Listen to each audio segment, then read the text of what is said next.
Welcome, ladies and gentlemen, to a new episode of the X Button, Season 3, Episode 38. I am your host, Alejandro. With me is a special guest that always knows to answer the bat signal when I shine it in the sky.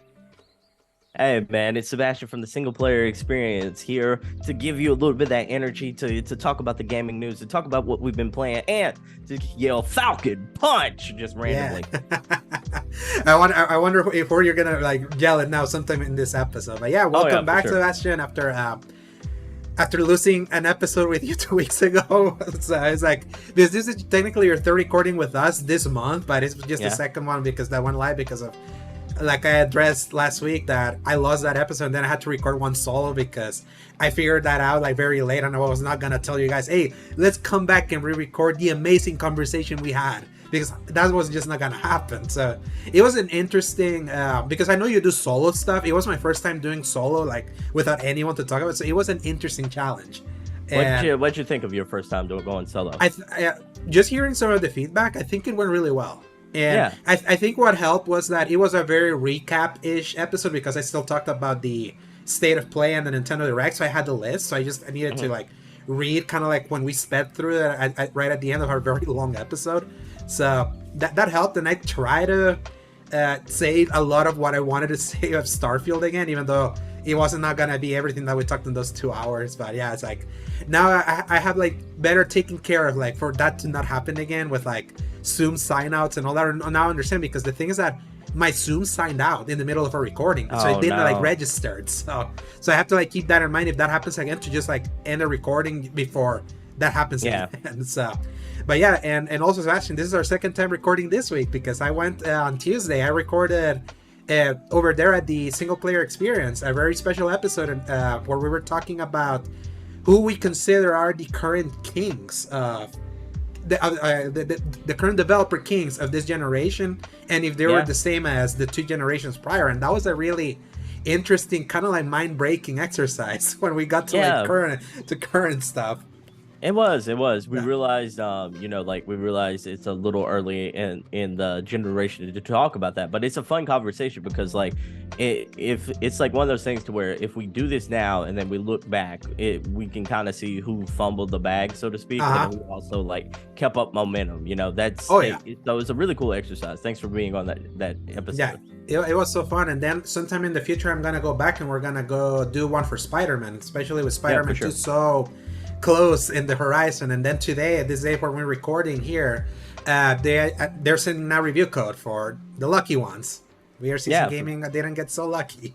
So, but I actually just saw Season Gaming is actually going to put a request to see if we get it. So let's crossing fingers. Let's hope that with the big happenings at PlayStation this week, we're definitely going to talk about maybe that will also shift the people that do PR. Maybe they're going to be more generous, but that's a conversation for another day. But yeah, just a reminder that this is the X Button podcast, or gaming podcast that posts every Friday from 2 p.m. onwards, God willing.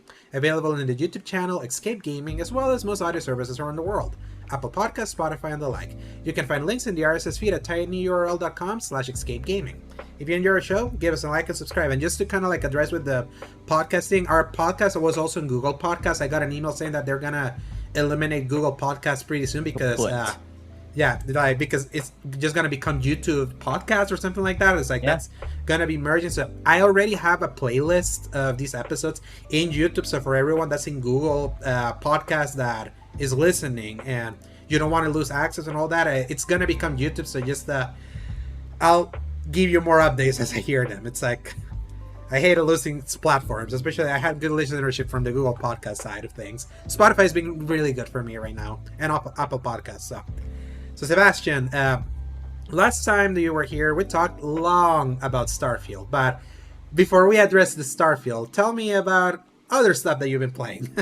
Man, I've been playing Cyberpunk 2077, Phantom Liberty, which I really like this. I feel like it has a cohesive vision that the original game, and I like the original campaign, but I feel like this one feels like it knows what it wants to be and absolutely goes for it. It's it feels refined. Thriller. It feels refined now, especially because the things that I haven't played Phantom Liberty because I never fully finished base Cyberpunk because I started on PS4.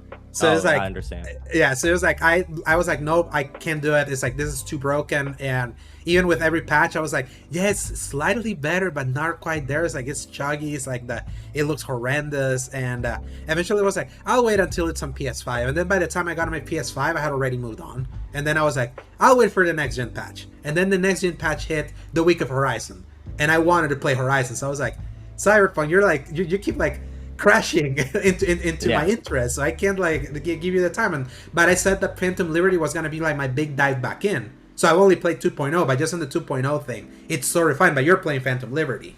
So. Yeah, I mean, I went through and played beforehand to give everyone some background. I replayed the main quest line because they recommend you kind of starting over and then do Phantom Liberty as you kind of start over. So I did a lot of that and really had a good time. I think in my original playthrough, I was almost like a pistol whipping like samurai who also was really good at melee swords. And this one I did melee swords who also was really good at punching people. So I just eliminated guns all entirely with a melee base like. So you drop arms, pull up. You drop guns, pull up arms for this one. Yeah, and I got like I maxed out like my I maxed out all my arms expansions and such like that. So like, and then I got one of the best arm classes in the game. And now I'm like, if I don't basically like kill you with my sword, I can basically one punch you. So it's like, and you send them flying, right? Man. I think I've been seeing the videos. It's insane. Yeah, especially now that the game's more refined. Because you know where I felt like the biggest like upgrade just on what they've done with 2.0, just in refining the visuals, like. There used to be like a delay when you're trying to like grab an enemy, like in stealth. Mm-hmm. Like you would see their hand and then the enemy would snap back, would snap the animation. And now it feels like they have corrected all the jank that was originally there. And seeing that now that's been corrected, how wild they allow you to go with some of those builds. Yeah, it almost feels like this feels like the Coup de Resistance. This feels like the apex of like Cyberpunk right now, you know? And like you were saying, the animations are crisp, the gameplay is fun, and like the story beats hit really hard. I think everything that it took like probably 3 years after launch, but like they've hit a stride now to where I'm like, this is probably what I would consider the premier Western RPG right now to play. I've been hearing that a lot, and especially compared to the other one that we just recently finished, it's like even though yes, some focus and stuff that the other one didn't, at a certain point it's like it's night Western and day. RPGs though, yeah, it's still, it's exactly it's a Western RPG, and that excuse is kind of like inexcusable, seeing like just like the wide gap between in quality right now, that I'm like, yes, I may not be able to pick literally everything, but the trade-off of this being like one of the most fascinatingly stunning worlds to exist in, it's worth the trade-off. Like at least for me right now, especially because just to kind of jump into Starfield, like I finished Starfield last week. Paul talked about his Starfield experience last week, especially after he couldn't like people didn't hear him gush about it, and then they had to hear him like completely lose steam, and he already dropped off on it. That is just like, just compare both games, just kind of like if we felt like there was an old feeling to Starfield, it's like tenfold now compared like with where Cyberpunk is. Even though like if we have to like compare, like yes, this is Cyberpunk after 3 years of refinement. This was Starfield at the very beginning, but I think from a basic technology thing, ignoring the disastrous last gen versions that led to that game being removed from the PlayStation Store at that time, like one of the craziest news that ever happened, is that there was just something like technologically like leap forward about Cyberpunk, that their reach exceeded their grasp initially, and now it's kind of like they finally reached what escaped from them. Now with the things that they're handling, like how they reworked the how can I say this, the skill system that feels more understandable now. I remember being so lost and trying to like spec my character in the previous one. Now it feels like everything has been reworked to the point that now it feels like a new game for people that played it briefly before and didn't stick with it. Like CDPR's recommendation like holds true, because like everything feels so new, so refined, that starting over is like, it definitely feels like we just got a new Cyberpunk game, even though it's still the same game. So, and because I haven't played Phantom Liberty, because I definitely want to experience the story until the certain point that tell you that then you can like then start playing Phantom Liberty. So I wonder when I'm gonna be able to get there. But yeah, it's like I'm pretty impressed with what they've done, and I wonder if it feels even more impressive coming from Starfield. So it does, it really does, because like I feel like some of the quality of life things I feel like it's more refined in Cyberpunk. Whether you like it or don't, but it feels like when I'm comparing it to Starfield, it feels like Cyberpunk was made by developers who are also like playing other RPGs at the time, and also streamlined took what worked for those RPGs and mixed that in a little bit with Cyberpunk.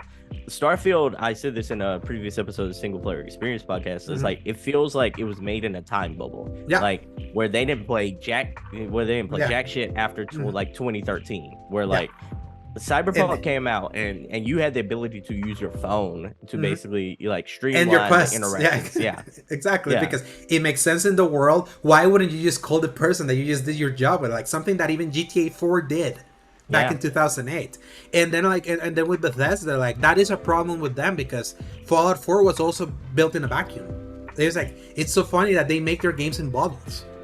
Or I mean, I got a question for you. Like, do we feel like this is the last point of excuses for like Bethesda to do this? Like, it's not. I get it. People still love Bethesda games, but like this, and people do love Starfield. So but I mean, can we be honest though? Like, the critic reception is mixed for this game. It's not necessarily, it's not a 10 out of 10. It's not majority a 9 out of 10. I'm like, and the real truth is that it's somewhere between that 6 and 8 out of 10. I think it's like sitting around the 80s right now. 83. It's an 83 on Xbox right now, and it's on 87 on PC. And to be fair, like the PC version is superior to the Xbox version. That is like that's fact. I actually got to see it in my brother's computer. I'm like, it's like, it feels nice for this game to look as sharp and run as good as it does, especially because Starfield, compared to other Bethesda games, it's the most stable experience at launch, even though it has problems still technical that the more you play it, the more that game collapses, because that's the kind of engine they do. But I do feel that especially for people that still want to regard Bethesda as like this high tier developer that gave us one of the greatest open world RPGs, Western RPGs back in 2011 with Skyrim, is that what was the king, who held the crown 13 years or 12 years ago, it's like, it's not gonna be the same crown after like all the advancements that have been happening. And me not playing Cyberpunk is like, I wanted to give Starfield excuse, because I was like, they're focusing on different things, but I'm like, man, it's like there's such a big difference of being able to seamlessly go through this world versus fast travel central in Starfield, or like loading screen central, to the point that I'm like, there is loading that doesn't even make sense. Like, why do you even have to load? Why do you even have to load in when you enter your ship? No, I have no idea. Especially when then you look outside and everything's been rendered. It's like there's just something weird about their engine that is like, by the time whenever we get Elder Scrolls 6 in 5-6 years from now, like we'll be grandpas by that point. It's like, I don't think people will tolerate that anymore. Especially right now, it feels like.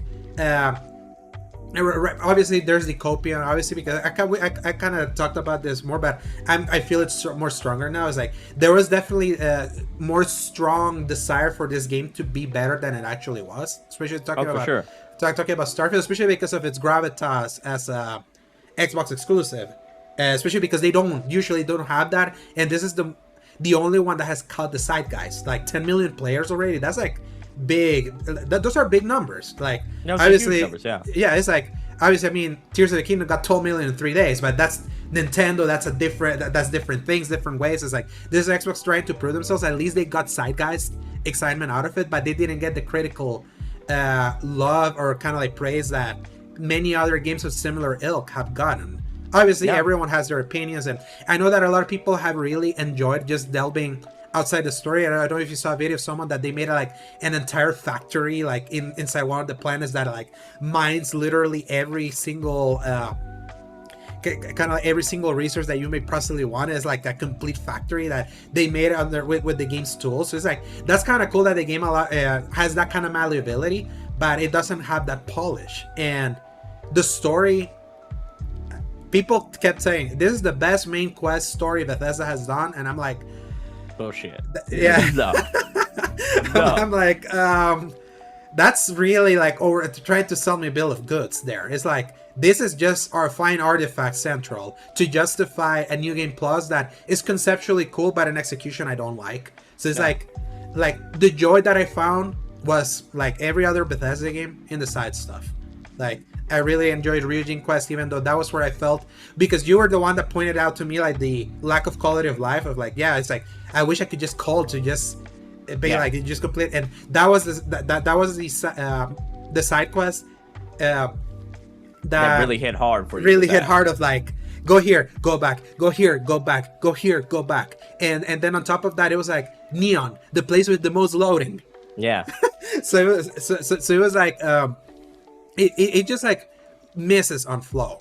I would still say that why I still think Starfield is a good game, a game that I really like, is the magical moment of space exploration, and especially when it comes to skyboxes. I think even now that I've been removed, I still look fondly about some of those moments where I'm just like chilling in a planet and getting the sun rising and seeing like the skyboxes and the stars and all that. I'm like, this has always been a dream of mine. I'm like, I'm glad that I got to experience a version of that, but I can't, now that I've finished and all that. It's like when we actually had this conversation the first time in this month that you came in.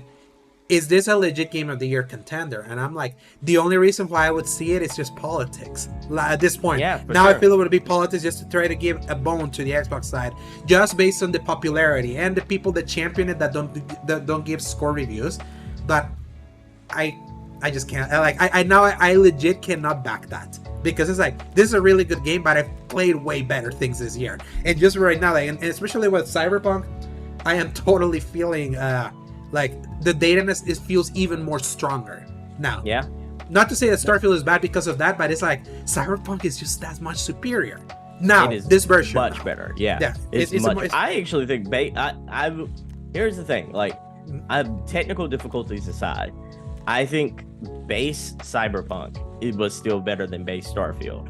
And the reason why is because I feel like, one, it still had a lot of features that felt next gen at that time, like the calling people, like the actual, like the way like melee and gunplay works, the way that guns, like I haven't felt impressed by any gun in Starfield. Like it's not the way they shoot. It's just like all the guns are basically an energy pistol or regular pistol, energy rifle, regular rifle, assault, like rocket launcher, like all of them are 1v1s. Like there's nothing special about that. But like in Cyberpunk, you legitimately have a needler style pistol, like that basically you can shoot off it towards the direction of an enemy, and like they have homing bullets. Like it feels creative. It feels creative. There's like a lack of creativity in a lot of the weaponry in Starfield, and that it's also kind of like the retrofuturist like aesthetic kind of like limits them that way. But as kind of like just a fun video game, it's like there is just something cool about like the different permutational variety of the things that you can do in Cyberpunk. And this is just even me not having even experienced Phantom Liberty that I know has even added things like vehicular combat. Yeah. So no, it's and here's the thing, it's like I think a lot of what makes Starfield so special to a lot of people is that fact that there's no other game like that. And by no other game like that, I mean like there's no other there's no other game that has done space like this. It's an open world space game. Mass Effect is like kind of close, but it's not the same.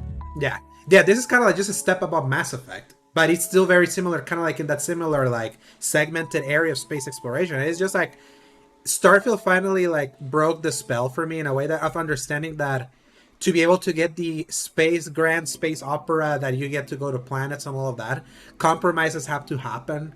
And like No Man's Sky still remains like the purest version of that idea, but it's like a very shallow procedural generation version of that idea. There's like everything's so seamless, how you go to the different planets and all that, but what can you really do in those planets? It's like it's shallow. It's like even with everything that they've added to add depth to that game, which I really give a lot of praise to Hello Games doing that, because if you remember launch No Man's Sky, that game was a disaster.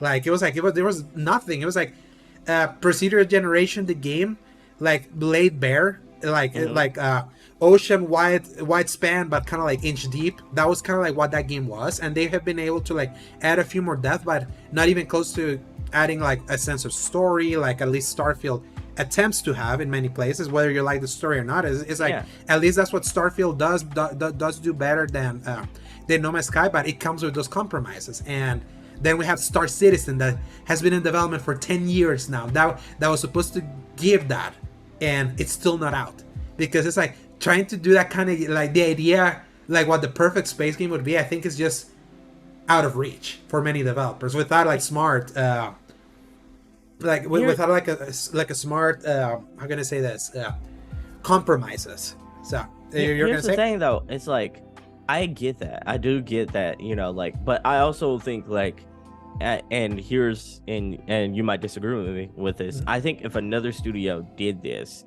without being hammered by Bethesda's engine, I think we would absolutely be amazed at how premium a space game could actually feel. Like, so like you mentioned like Guerrilla earlier, about like Guerrilla during our chats, and or like Insomniac and such like that, to where like you would love to see Insomniac do a fresh new IP. Imagine if Insomniac they did a space game a space game like this, like where like Insomniac takes pride in not really having any load screens. Like you could look at the last couple of Spider-Man games, there's not really a lot of loading in those games, you know, very minimal. And they make a premium open world game, and I get it. It's like a New York compared to what Starfield is different, but I'll also argue that like I would say 75% of what Starfield attempts to be is actually empty. You know, like there's most of those worlds you go to are just empty worlds. Like the whole space exploration of like visit all these 1,000 different planets. That's a big bust, because that is procedural generation. It's like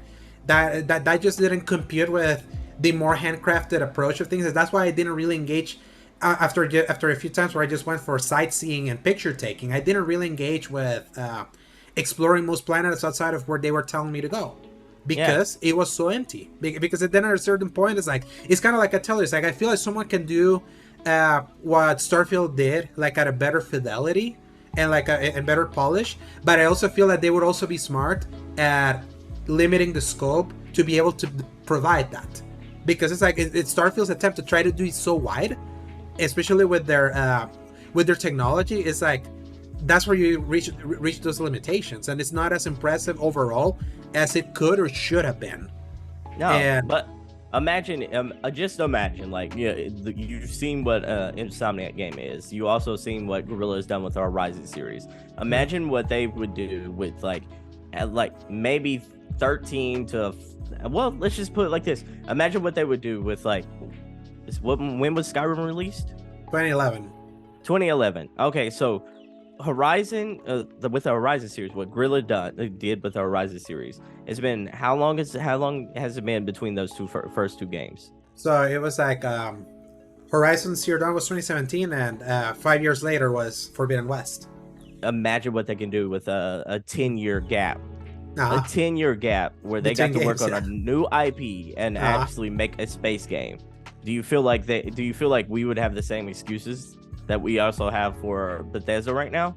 Yeah, it's like it's harder now, especially like that spell has officially broken for me. Now it's just seeing a similar game in Cyberpunk now, like just technology wise. It's like I feel like they give Bethesda, because again, like the excuses they keep giving Bethesda is that the creation engine is like that because look what the community does, like for years with mods, and I'm like, that's like, now I'm just gonna say it as like that's justifying laziness.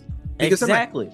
Because it's like, if someone can mod seamless loading now, in 2 weeks after the game released, it's like, if that can happen now, it's like, where can the excuses go? Like, I can't justify that anymore. And I feel like at a certain point, I do like the idea of allowing mods, like mod support, to give players kind of like some tools that actually make them. I've heard of people that through mod making have gone to work at Bethesda because it gives them the tools to kind of like train themselves, and I do like that. I take more issue with the fact that if the mod community could do basic quality of life this quick, I'm like, how you could have done it yourself. You could totally done it yourself. It's like, where is the excuse? Like, your engine can totally do that then. Yeah, like it's like that was on you then. That's on you. Exactly. So it's like. That's what I was saying in the previous recording that got lost. It's like, that is what bugs me about like the aspects that I feel like they fell short in. It's because like mods to me, and you could correct me if I'm wrong, but like mods to me are supposed to be like the icing on the cake. Yeah, it's like it's supposed to be the sweetener of already a baseline good dessert. You know, I don't think this is a baseline great dessert. I think it's a good game. I still think it's a good game. I just don't think I see so much like I think it's a little more closer to 6 out of 10 than a 10 out of 10, if that makes sense. I would say I'd still say 7.5 would be mine. I was like at an 8 for a while and then finishing kind of like dropped it into the 7s for me because I still say I'd still say 6 is harsh because it's like there's still a lot that I really liked about the game, but far from like a 10 out of 10. Like, I'm like as far off from like anyone attempting to tell me that this is like superior, like a superior gaming experiences or one of the best things in this year. Even Mr. Matty Plays, big Bethesda fan, he did a recent Sacred Symbol / Defining Duke crossover episodes that they usually do once a month for paid Patreon subscribers. He recently mentioned that he was like, this is like my least favorite from Bethesda's games outside of 76. Like 76, he said that can go die in a trash for all he cares. But it's like, it's like this doesn't fill me with the same feelings that Skyrim, Oblivion, or Fallout did. Even though I still like it, but I feel like he even said it's like, the more I played it and the more I started like diving into the side quests and the main quests and doing those back to back and realizing how much the experience was compromised because of the technology they used, I liked it less. And that's really where it put into my words. The more I experienced it that way, that's when I knew that something was compromised. And then Cyberpunk just clinched and be like, this is what seamlessness and feels like, beautiful and beauty on top of that feels like, especially because remember, I'm not one that harps too much into graphical fidelity, because if not, like, look, I love Tears of the Kingdom, and that game is like way inferior technically than many games that came out this year. But it's like, to me, sometimes game design can like move forward. Where Starfield falls short is that I don't feel its game design is revolutionary in the slightest. It does feel old. Whereas in Zelda, I did feel like it was like some of what they're attempting to do is at such limited hardware is like this pretty impressive, all things considered. With Starfield had way less excuses for that, and on top of that, the game, as stable as it was for 50 hours afterwards, it started diminishing, and for poor Paul, it crumbled. No load, like freaking New Atlantis would not load. He will load in and like everything will like the entire geometry disappeared and all the NPCs started falling from the geometry. It's like it's things like that. I'm like, this is not it. This is not it. Like, was he playing on PC, by the way? No, Xbox Series S. Xbox Series S. So me and him played it on Series S. Okay. I did try the PC version because I just wanted to play the hypotheticals in my mind, because I knew that I have a laptop with a 2060 RTX. Okay. That's how I played Halo Infinite in 2021, and that's how I played Forza and Psychonauts. It played them fine with low specs and all that, so I kind of wanted to see how the PC version would have been, and I'm like, this works fine. I can at least run the frame rate 10 frames higher than on Series S, but I'm happy with how it looks on Series S. I feel they did a really good job for that platform for the most part, because now we know that's the most. Do you hear about all the leaks that happened with Xbox last week? That their entire plans just leaked by accident. Sure. Because one of those documents revealed that apparently it is a 75 to 25% split between who owns a Series X and an S. The S is that much more of a bigger install base. Yeah. And I'm like, no shit, it is. Like, 299? Like, in this economy means in this economy, exactly. So I'm glad that at least, because I've been like worried this year, because especially when I played Wild Hearts earlier this year, I did the trial that they get through Game Pass. I played it through Series S, and it looked so grimy and it was not running well that I got terrified. I was like, crap. is this finally the time where I'm like, the illusion of finally getting to stay in the Xbox ecosystem through the Series S kind of like starts fading away. And then I played Atomic Heart, and it was like, it was running well until a certain point. It was looking blurry. I was like, this is kind of scary. But then Lies of P worked beautifully on the Series S. Payday 3 worked really well on the Series S, all things considered. That's where I reviewed it. I reviewed it fine there. And I was able to finish Starfield. It got the to me, like, it didn't crumble like Pulse, but endless loading screens started happening more, crashes started happening more. So it was like I started feeling the instability where I was there. So I was glad that I dropped off and finished the game when I did. And I was like, I'm good for now. I enjoyed the experience, but yeah, it's like this will be funny. To me, Starfield is a sandwich with very shitty bread, but really good meat. Okay. Shitty bread because the beginning hours of this game were rough. You came in those early hours and you were not feeling it. Remember when I was telling you? Oh yeah, for sure. Yeah, that was the bread. Then to me, hours 20 to 50, when I was enjoying this game, that was when I was like, oh, I get it. That was when we would record that long episode we lost. And I was very like more positive about some of the things that I was seeing. And then near the end was reaching the bread again. Yeah. And so it was like, there is a really amazing 20 to 50 hour period of this game right before it just falls off for me. That's kind of how I felt. So like, here's a weird thing, and I don't know if you're gonna relate to this or not, but like, I am for better or for worse, I play NBA 2K every year. Like I'm not a VC player, so everyone don't come at me. I'm like, I play the My League like it is my religion, basically. That's my chill and relax game.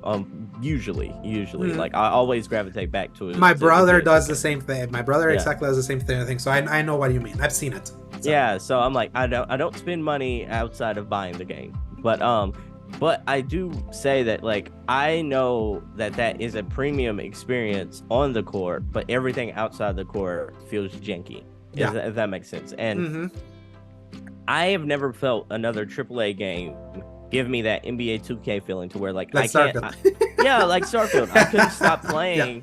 I just couldn't stop playing, but yet at the same point too, I was disgusted by what I was playing. Yeah, it was a tug and pull. In the certain points that you were like really mesmerized by it, then something would happen or you would start thinking about it. It's like it really was a push and pull with me for this game. So many times. I don't know if I mentioned the Crimson Fleet quest. That is like a double agent thing. Like I stayed until 2 a.m. finishing that thing because I was actually enthralled with the idea of like. Oh, that's cool. So it was like there were moments, and then there were times where I would stare at the screen. I'm like, do I want to play today? So I had that, and that it was like it's crazy that game gave me the endless nights with a game like I did earlier this year with something like Tears of the Kingdom at specific points, and then other times I just didn't want to play it. Whereas with Zelda, I couldn't stop playing. Then that's why I knew, I was like, yeah, there's something not entirely right. And I think you kind of nailed it. It's like, I think there's something really good at the core, but there's so much jank outside that so many people are excusing, but there's gonna be some people that are just not gonna like accept it anymore based on the times that we are. And I tend to be more forgiving in some aspects, kind of like I mentioned. I'm not a fidelity first gamer, but sure. I feel at a certain point, I feel Starfield pushes its luck in that sense. And through that's why I said, like, yeah, this is a really good game. If you have Game Pass, definitely check it out. Like, why wouldn't you if you have Game Pass? Oh yeah, definitely check it out. This is how we feel. This is an interesting spread of opinions that I've seen with this game. Like, very, very interesting. It's just so funny that I swung between both sides. Like you know, and thanks to that sandwich. So, but yeah, I think it's a pendulum swing for real. Mm-hmm. Yeah, you're right. Yeah, and it's unfortunate because I'm glad for his success because I feel Xbox needs that, because I want competition, like legit competition that's not just them swallowing the industry. I want them to be like the actual product that they're putting out is like standing on its within its own shoulders against the titans around them. And definitely, at least from monetary success, I feel at least it had that hype. But I really hope that Xbox has whatever Xbox does next, like, can hit more in the quality level at the very least, because I feel like definitely there was more importance put to Starfield than it actually delivered, like, critically. But for sure. But again, it's like that's just me. Like there's so many people. Again, the guy that spent hours creating a factory inside a cave of a planet now has like it's like fully functional and all that. There is some certain impressive aspects that I'm like, yeah, I can see why some people are like super mesmerized by this. But I was until a certain point. So let me ask you a question, and I'm so curious about your answer here. Like, all right, so if you were doing a tier list of like Nintendo IPs right now, you say Mario's S tier, right? Yeah. You would probably say like Mario Zelda are S tier. Mario Zelda's S tier. You could probably say like your A tier would be, I don't know, what would you say Metroid. your A tier would be? Metroid would be A tier, and then also Smash would be A tier. Smash and Metroid, maybe Mario Kart, right? Okay, so to me personally, it would be B, just because I'm not much of a racing, but the quality of Mario Kart would put it like an A status in a way, and also as a massive seller. Yeah, and then so then you have your Pikmin's Fire Emblems and all that kind of stuff. Would that that's more B. Yeah, Pikmin I would put more as a C personally, just out of interest, even though I don't think the quality is C level. In fact, I forgot Xenoblade. Xenoblade would be an A. I would put Mario Kart at a B because Xenoblade, like the Xenoblade Chronicles, that's a Nintendo thing. So, in the zeitgeist though, do you feel like it's an A or? No, Xenoblade I think is more B in Side Guys. If we're talking Side Guys, yes. Okay, so if we're talking about zeitgeist and such like that, like, and zeitgeist in quality, like actual game quality. If Starfield was a Nintendo IP, where would it fall? As it is currently, C. As it is currently, you think it's a C? Yeah, like it's beneath all of that. It's way jankier than a lot of like their more premium tier stuff, and someone could even make the argument to maybe D. Like like based on like that's your thought. That's what I'm getting at here. It's just like I don't necessarily know. I think and here's the thing, you can correct me if you think I'm wrong here, but like Xbox needed this win, and Xbox got a win, but it's kind of a hollow win, all things considered. Exactly. It's like a half win. It's like is the Side Guys like everyone's talking about this game kind of win, but it's like compared to the two previous Side Guys, just last year and this year, Elden Ring, on top of like being a critical massive success, just kind of like the conversations around it where there was like disbelief at some of the things that people were seeing and experiencing, and like just this swelling love people had for that game. And then even Tears of the Kingdom, everyone was like, this is insane, like what this game allows you to do and all that. It's like the conversation inside Guys of Starfield is completely different. It's not even remotely the same caliber as a Zelda and Elden Ring, or even Baldur's Gate the month before.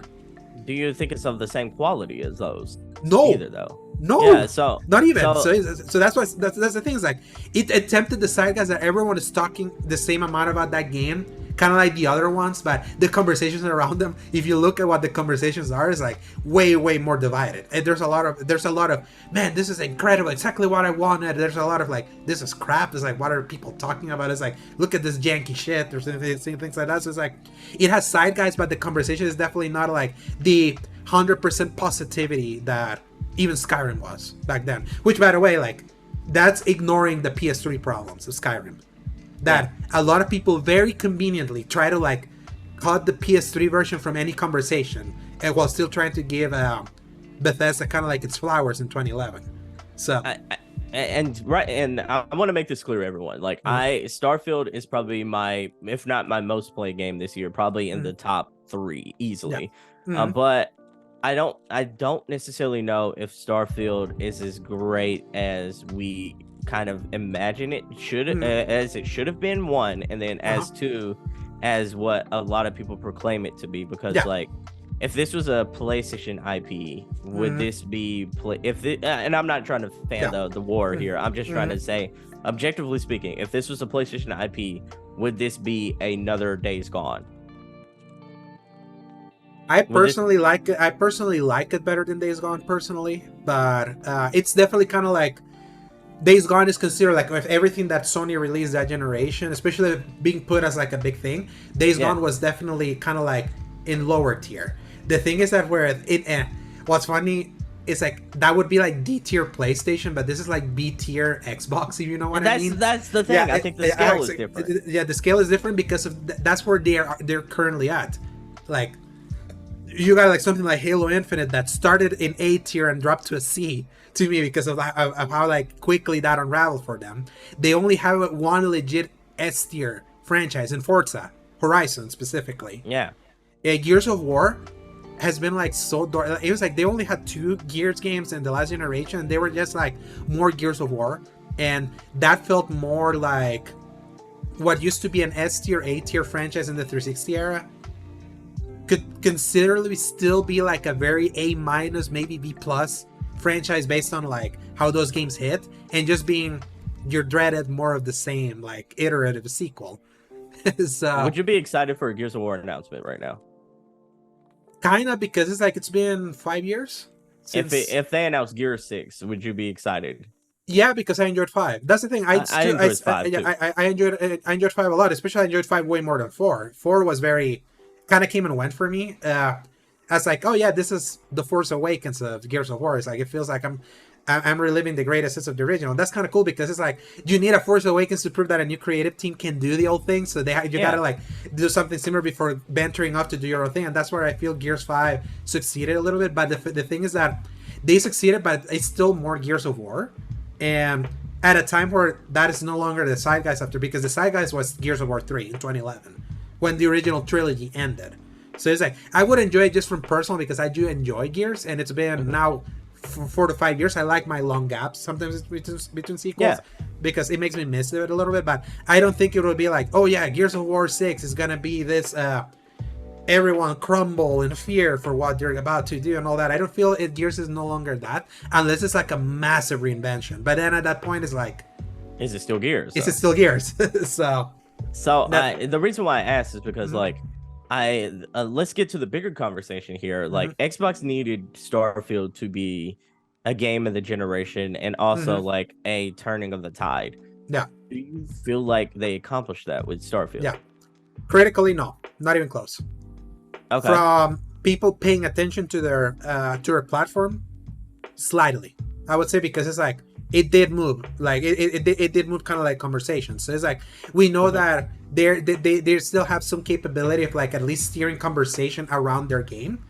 It's just that they need it to be like a really beloved thing that doesn't have as many qualms, or even something like, for example, like going back to something like Ragnarok last year that was like super praised and all that. A lot of like how they were trying to like attack that game for was kind of like, yes, like it's just more God of War, it's just more of this and blah blah blah and all of that. So, but it was like, but it was like it's commercial and critical success and awards that it won, not Game of the Year, but all the ancillary awards that it won around it. It's like it was still able to withstand and be a moment in that year, even though it wasn't like a long-lasting moment. It's like we talked about it in the episode that I did this week with you. That it's like Ragnarok was really great, but it's like it didn't, like you don't feel its hold like 2018 had that. A lot of people kept talking about that game years after its release and its impact and things like that.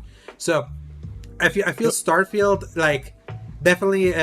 There's more against it than even something like Ragnarok last year, even though they're like completely different games. It's just that this doesn't feel like it's high. Expectations that are different too, because exactly, God of War didn't necessarily need to be this big turn of the tide moment for PlayStation. It didn't need that. Like it just needed to be another great exclusive in a list of exclusives. That's the difference. Yeah. So I'm like, what? So with Starfield though, it felt like after a whole Xbox One generation that kind of came, went, and it was you wouldn't just say it's a dud. It was a dud of a generation. Then the first 2 years, the only real exclusive that you had that anyone gave note to was a racing game. And while I get it's a race, it was a top tier racing game. It's and then at the same, it's still a racing game. On top of that, during the dud generation that was the Xbox One, those were the only exclusives that were notable. Like Forza Horizon, so it was another Forza Horizon. So it's like their win, them giving IGN giving them their Game of the Year award on 2021.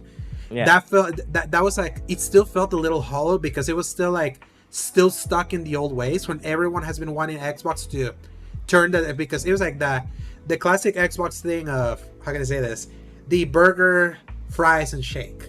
It's a trifecta. Sure. It was Halo, Gears, and Forza. Yeah, Forza 5, amazing, still Forza. Halo Infinite, a return to form after Halo 5, still Halo. So it's like, Starfield definitely felt more like okay, this can finally be something outside the burger, fries, and shake combo from us. And I would say it was an imperfect first step because at the very least, people noticed. And the big question is, will that energy carry forward with Elder Scrolls 6? Now a more established franchise that has been dormant for 12 years. But have they rectified enough to right the ship, or are we still asking the tried or true question of like when's Xbox going to have all the dominoes fall? Are we waiting for Elder Scrolls 6 to be that game though? Yeah, to right the ship? I feel like right now, like what they gotta focus now on at the showcase, they dated just a year, a couple games for 2024: Avowed, Hellblade 2, potentially Fable. Okay. I feel feel like Game of the Year contenders to you? I feel Fable could. If Playground Games, like what they were able to do with Forza Horizon 5, they take their dev and tech expertise and bring it over to Fable. And, I like that. I like that. Yeah, and Hellblade 2 is like Hellblade is as closest Xbox has to do what Lord Cognito of the Iron Lords podcast loves to say, the hashtag just one. And what he refers to, like he refers to that as the games that are the over-the-shoulder third-person action adventure games, heavy on storytelling and all of that. Yeah. I feel like right now Hellblade needs a better demo, like at least to show like what the moment-to-moment gameplay will be, because we have had one gameplay demo, just the Senua just walking into like a big titan and walking away from that. We haven't seen like. Do you ever play Hellblade 1 by any chance? I played a little bit. I wasn't drawn enough to continue, and it didn't take me away from all the other stuff I was reviewing at the time. I think was the problem. Yeah, so that was all the way back in 2017. So it's like that 2017, a crazy year too. Yeah. Hellblade 1 was really good. I actually did enjoy really like the story that it was telling, especially how they were telling it and how it was dealing with like the mental health deterioration of its main character and how that was being tied to the Norse mythology. And the combat's one-on-one like simplicity had some appeal, but it was like more like the filmic nature of that game that was like very impressive, considering it was an indie game, because that was a game self-published by Ninja Theory. They wanted to prove that we can make indie. It was kind of like what we were talking about Unreal Engine 5, how that feels like a good tool to make a lot of indie games at least make their games look like appealing to the people that don't give a crap about indie games. They're wrong for that, but some people just like that their games to look like super high budget. Hellblade was kind of like that for Unreal Engine 4 back then, and then them wanting to prove, hey, we can do like a AAA game, like style game, but it's like indie. It's just by us, not funded by everyone. And that's why Microsoft acquired them, because they were very impressed with what they could do, and they kind of needed that kind of game because they don't do that kind of game. It's just that I feel like the Hellblade 2, if all the time and money that they've been given that game, remember, Hellblade 2 is the first game we saw for the Xbox Series X. When they announced the Series X at the Game Awards in 2019, it was with the trailer for Hellblade 2. Hellblade been what? 2 is Xbox's goodbye Volcano High at this point. Yeah. Exactly, because it's been that long, literally, since that game has been like announced and percolating. It has had a way longer dev cycle than Hellblade 1 did. They're obviously putting a lot of money into it, and it's definitely from graphical fidelity. It's like their most photorealistic game that we know of coming, like based on the games that we know that they have announced. If it hits, and it can be like in that level of like what we expect from like a Sony game that they do third-person action adventure story-based game, like that's basically all the Sony does. So it's like, and we know like we know what that kind of what a great one of those looks like, and we know what a great one of those can do to earn like top accolades. If Hellblade could get there, but I haven't seen everything that can prove that they'll be able to, other than visuals. Is Hellblade more comparable to a Last of Us? Or Alan Wake? I would say more like an Alan Wake. I mean, like a Last of Us. It's definitely aspiring more towards that. Just in like visual, in visual presentation alone, I would put it more in the Last of Us territory. So as far as the story, though, I mean, isn't it more like a psychedelic, like horror almost?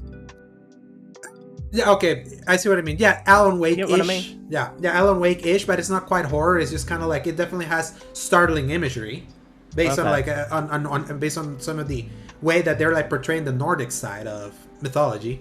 Yeah, so that's why I'm asking, because I'm like, I'm wondering here. I'm like, because I think like Alan Wake is a great game that's coming out in a couple of weeks as of this recording, but Alan Wake is a game that's like I think maybe you debate this with me, but like I think Alan Wake has a smaller market value share than a game like The Last of Us. Oh yeah, because for sure, right?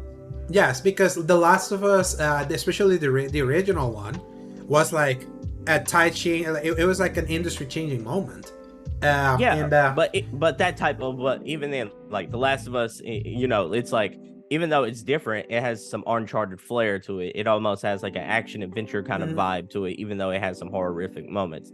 Like Alan Wake, and you've played more Hellblade than I have. Kind of, it feels more towards that suspenseful thriller horror type genre, which, you know, like has a market, but it's not a mainstream market. You know. Yeah, it's murky. It's definitely kind of like a murky thing, because Alan Wake is definitely because the thing is that I would say that Alan Wake, especially Remedy as a developer, they have more Naughty Dog sensibilities that they get given credit for, especially going all the way back to Max Payne 1 and 2, that was even way before Uncharted. Like, why the Naughty Dog style of game like was like more impactful was because it hit with a cinematic flair that Remedy was trying to get to, that Naughty Dog kind of like got there first.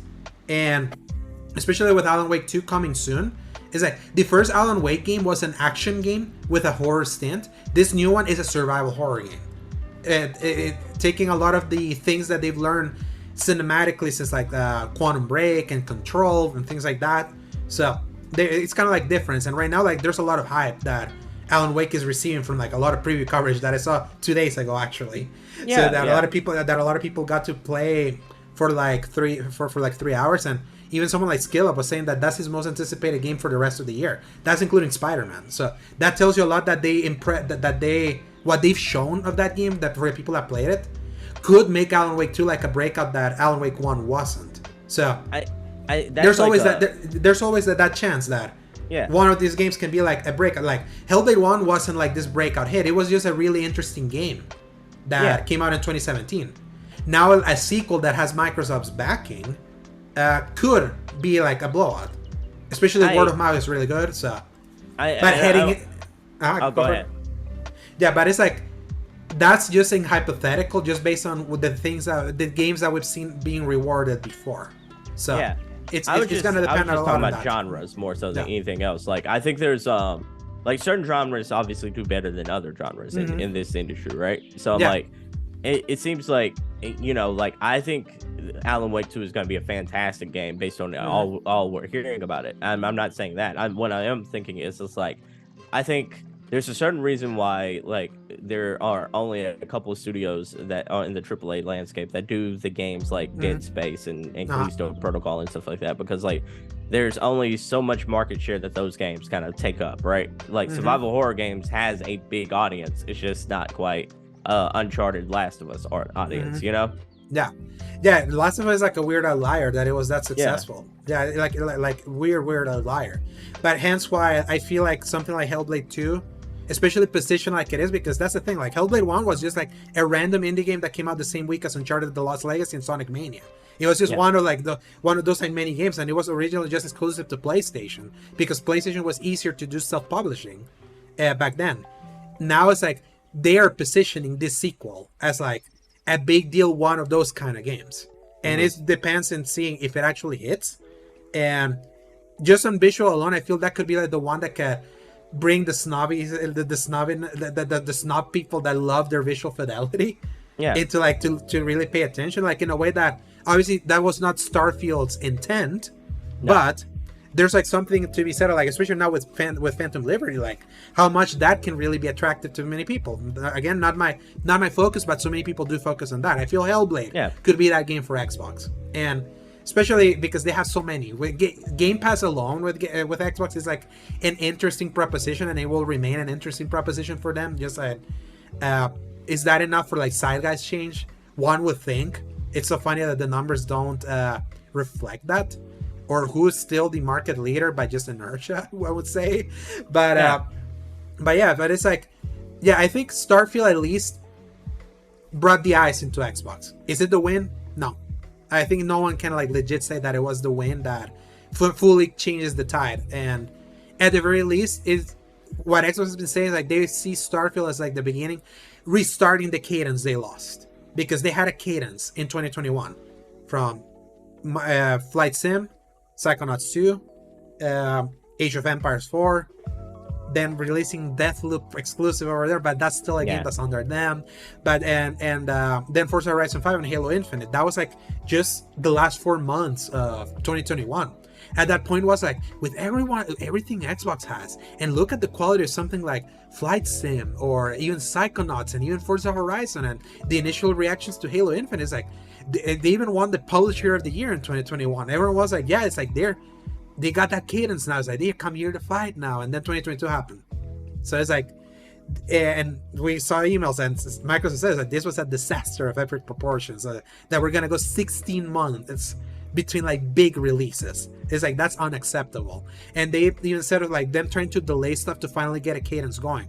I would say, to give Xbox credit, they did get a cadence going this year. Did all of them hit? I mean, Hi-Fi Rush, yes, especially in the surprise factor. Minecraft Legends, Redfall, no. Starfield, yes, but it's not a yes. You know what I mean? But it's not a groundbreaking victory. It's not a groundbreaking victory, but a victory nonetheless. Like, with them, that they need wins, they gotta win. It's just not it's not a flawless victory, as Mortal Kombat would say. And then Forza Motorsport, I would be shocked if it's not big. Like, and that's coming soon. Okay, let me ask you though, like, not like you've been a fan of this industry and covering this industry for a while now. Like, not all victories are made equal, right? So I'm like, no. So and I look, and one of the reasons why I brought up the genre thing earlier is because like a part of the reason why a lot of people had, even though where are the games argument, wasn't just because of the drought of the 16 months. It was also like Flight Sim. Okay, that's it's exactly a good quality game, but I'm like, that's not a system seller, right? I'm of the opinion that, I'll say this, like, yes, they won Publisher of the Year in 2021. I feel that was a very overrated award that they gave them, because it's like the only game out of those that I felt was like a surprise in how good it was actually Psychonauts 2. Especially how long it had been in development, all that. I thought that was a really great platformer. But Flight Sim was just the console port of the Flight Sim game that came out in 2020. Age of Empires was just another Age of Empires. And Forza and Halo was just Forza and Halo. It was again the burger, fries, and shake situation. So a lot of people, I stand by this. Them winning Publisher of the Year was just, I feel, the industry trying to give them a win because they had been desperately needed, especially in a year where Sony went extra quiet in that period. So I felt like they just because it was like all those games happened after Kena Breach of Spirits. That was the last thing that Sony put out, and then they went an entire fall without anything. We had to wait until Horizon. But who then won in 2022 the Publisher of the Year award? Sony.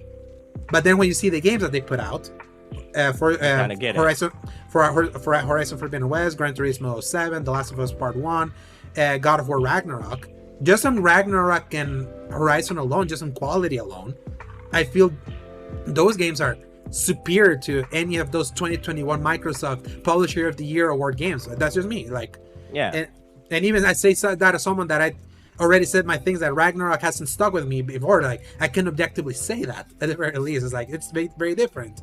So, and I think the numbers of console sales would kind of reflect your thoughts on that too. It's not just your opinion. It's exactly. The zeitgeist, you know? Exactly. So, and it's like the Sony, like what's been happening with Sony is just so interestingly frustrating because they're doing better than ever. Yeah. Sentiment towards the brand, I can't think of worse sentiment towards them. Also, it's how are those both of those things true? Where the sentiment, especially online, but I'll say this, online is not real life. I have to remember that. Kind of like online may not be like real life, but it's just so interesting because it's like they're the best they've ever been. Well, online can be a reflection of real life, though. Like, you know, like sometimes, yeah. You look on X, what games are people talking about, and that kind of can give you a thought process of like a lot of the times. Let's be real here, like that reflection that I'm just talking about, like it can impact the game of the year. That could be the Elden Rings of the world, because I'm you can, whether or not you like Elden Ring or don't, it's like that you can't deny that Elden Ring got a big boost based on like its social media presence. Yeah, social media and word of mouth was like what elevated already a critical darling into like such a zeitgeist hit. Because we've seen so many games that are critical hits that bomb, and it sucks sometimes. But that helps. But then also kind of like just a reflection of like a general sentiment. Sometimes like online doesn't represent general public, because I tell you, like the negative sentiment I see towards PlayStation often when I go to Twitter/X, I don't see it reflected in the sales. Because, no, for sure not. Exactly. So that's what's so crazy, because it's like it's insane that they can be weathering like the audience contempt they feel towards, especially like I feel like sentiment towards PlayStation really turned sour with that showcase, the one that we reacted to. I feel that was like a moment where I feel like the claxons of negativity like really rose for that brand. Not reflected at all with who is the best selling system this year. Sony, PlayStation is selling even more systems this year. Even though last year was when they were actually putting out games. Like this year, the only first party game that you're putting out like on console is Spider-Man. Yep. The rest of exclusives, the other ones were VR titles like Call of the Mountain, and then third-party exclusives like Forspoken, which was a dud, and Final Fantasy 16, which is still my favorite game that I played this year. But third-party exclusives, it's not even so. They've literally has sat in their laurels, just relying on the fact that Spider-Man was gonna come out this year, and they're selling more. I don't understand. It's insane that the strength of PlayStation's brand. That they built, right? They really built a really solid foundation that they're this successful. And it's like something that Xbox, it's still in that process. It's like, unfortunately, like as much as the Xbox fanboys that you see online want to like pretend, it's like Xbox is still building that. Yeah, it's not even close. They're still building that foundation. I would say at least Starfield, especially now, they get the cadence right. Everything that they said that they're releasing, they're actually releasing. And they were saying, Starfield should prove at the point. Then now Starfield is like, it built the base, but the other. I just wish it was a better foundation. Oh yes, exactly. Yeah. Oh yeah, exactly. It's like again, it's not a sturdy foundation. It is a foundation.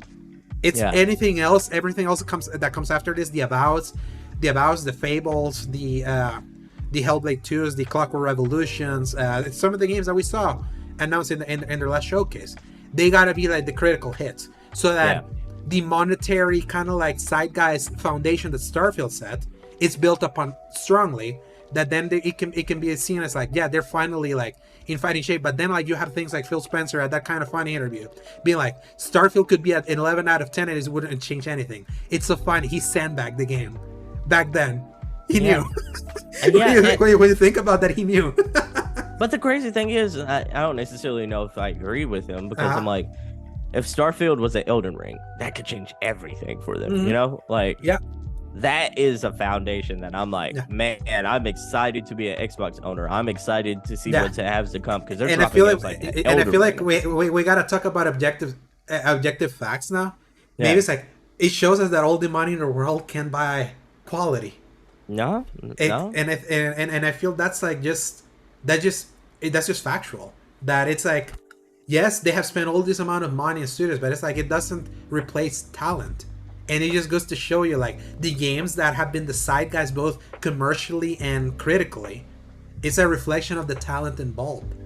And again, it's like, it's kind of like a sports team that buys all the big stars. Like, I follow the soccer, like in Europe, like there's this like French team that is the Paris Saint-Germain that has both Lionel Messi, it had Neymar, and they had Mbappe, the current top talent in football, like in soccer.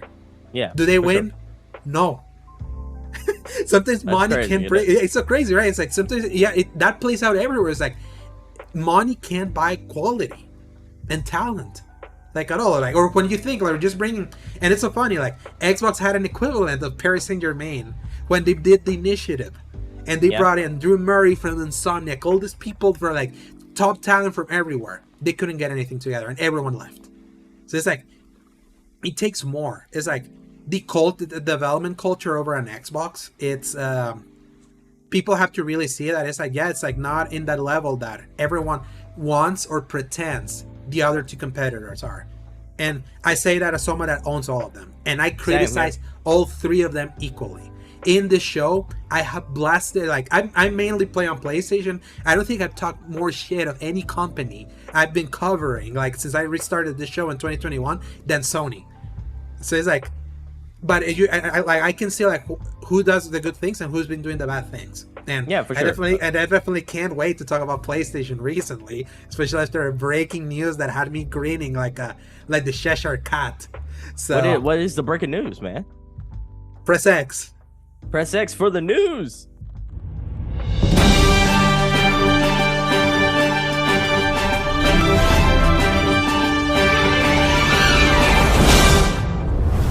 Story number 1. PlayStation CEO Jim Ryan is stepping down. So, Sony Interactive. Tell me all about this. I'm curious. Yes, so Sony Interactive Entertainment SIE today announced that SIE President and CEO Jim Ryan has made the decision to retire in March 2024 after almost 30 years with the PlayStation business. Sony said in a statement on Wednesday. The story by Andy Robinson from BGC. To support Mr. Ryan in his transition, Sony Group Corporation President, COO, and CFO Hiroki Totoki will assume the role of chairman of SIE effective October 2023. Effective April 1st, 2024, Mr. Totoki will be appointed interim CEO of SIE while he continues his current role at Sony Group Corporation. Mr. Totoki will work closely with Sony Group Corporation Chairman and CEO Kenichiro Yoshida and the management team of SIE to help define the next chapter of PlayStation's future, including the succession of the SIE CEO role. In his own statement, Jim Ryan cited difficulties juggling his home life in Europe and work responsibilities in North America.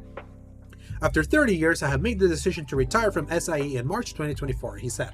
I've relished the opportunity to have a job I love in a very special company, working with great people and incredible partners, but I found it increasingly difficult to reconcile living in Europe and working in North America. I will leave having been privileged to work on products that have touched millions of lives across the world. PlayStation will always be part of my life, and I feel more optimistic than ever about the future of SIE. I want to thank Yoshida-san for placing so much trust in me and being an incredibly sensitive and supportive leader. Sony Group CEO Kenichiro Yoshida said, Jim Ryan has been an inspirational leader throughout his entire period with us, but never more so than in overseeing the launch of PlayStation 5 in the midst of the global COVID pandemic.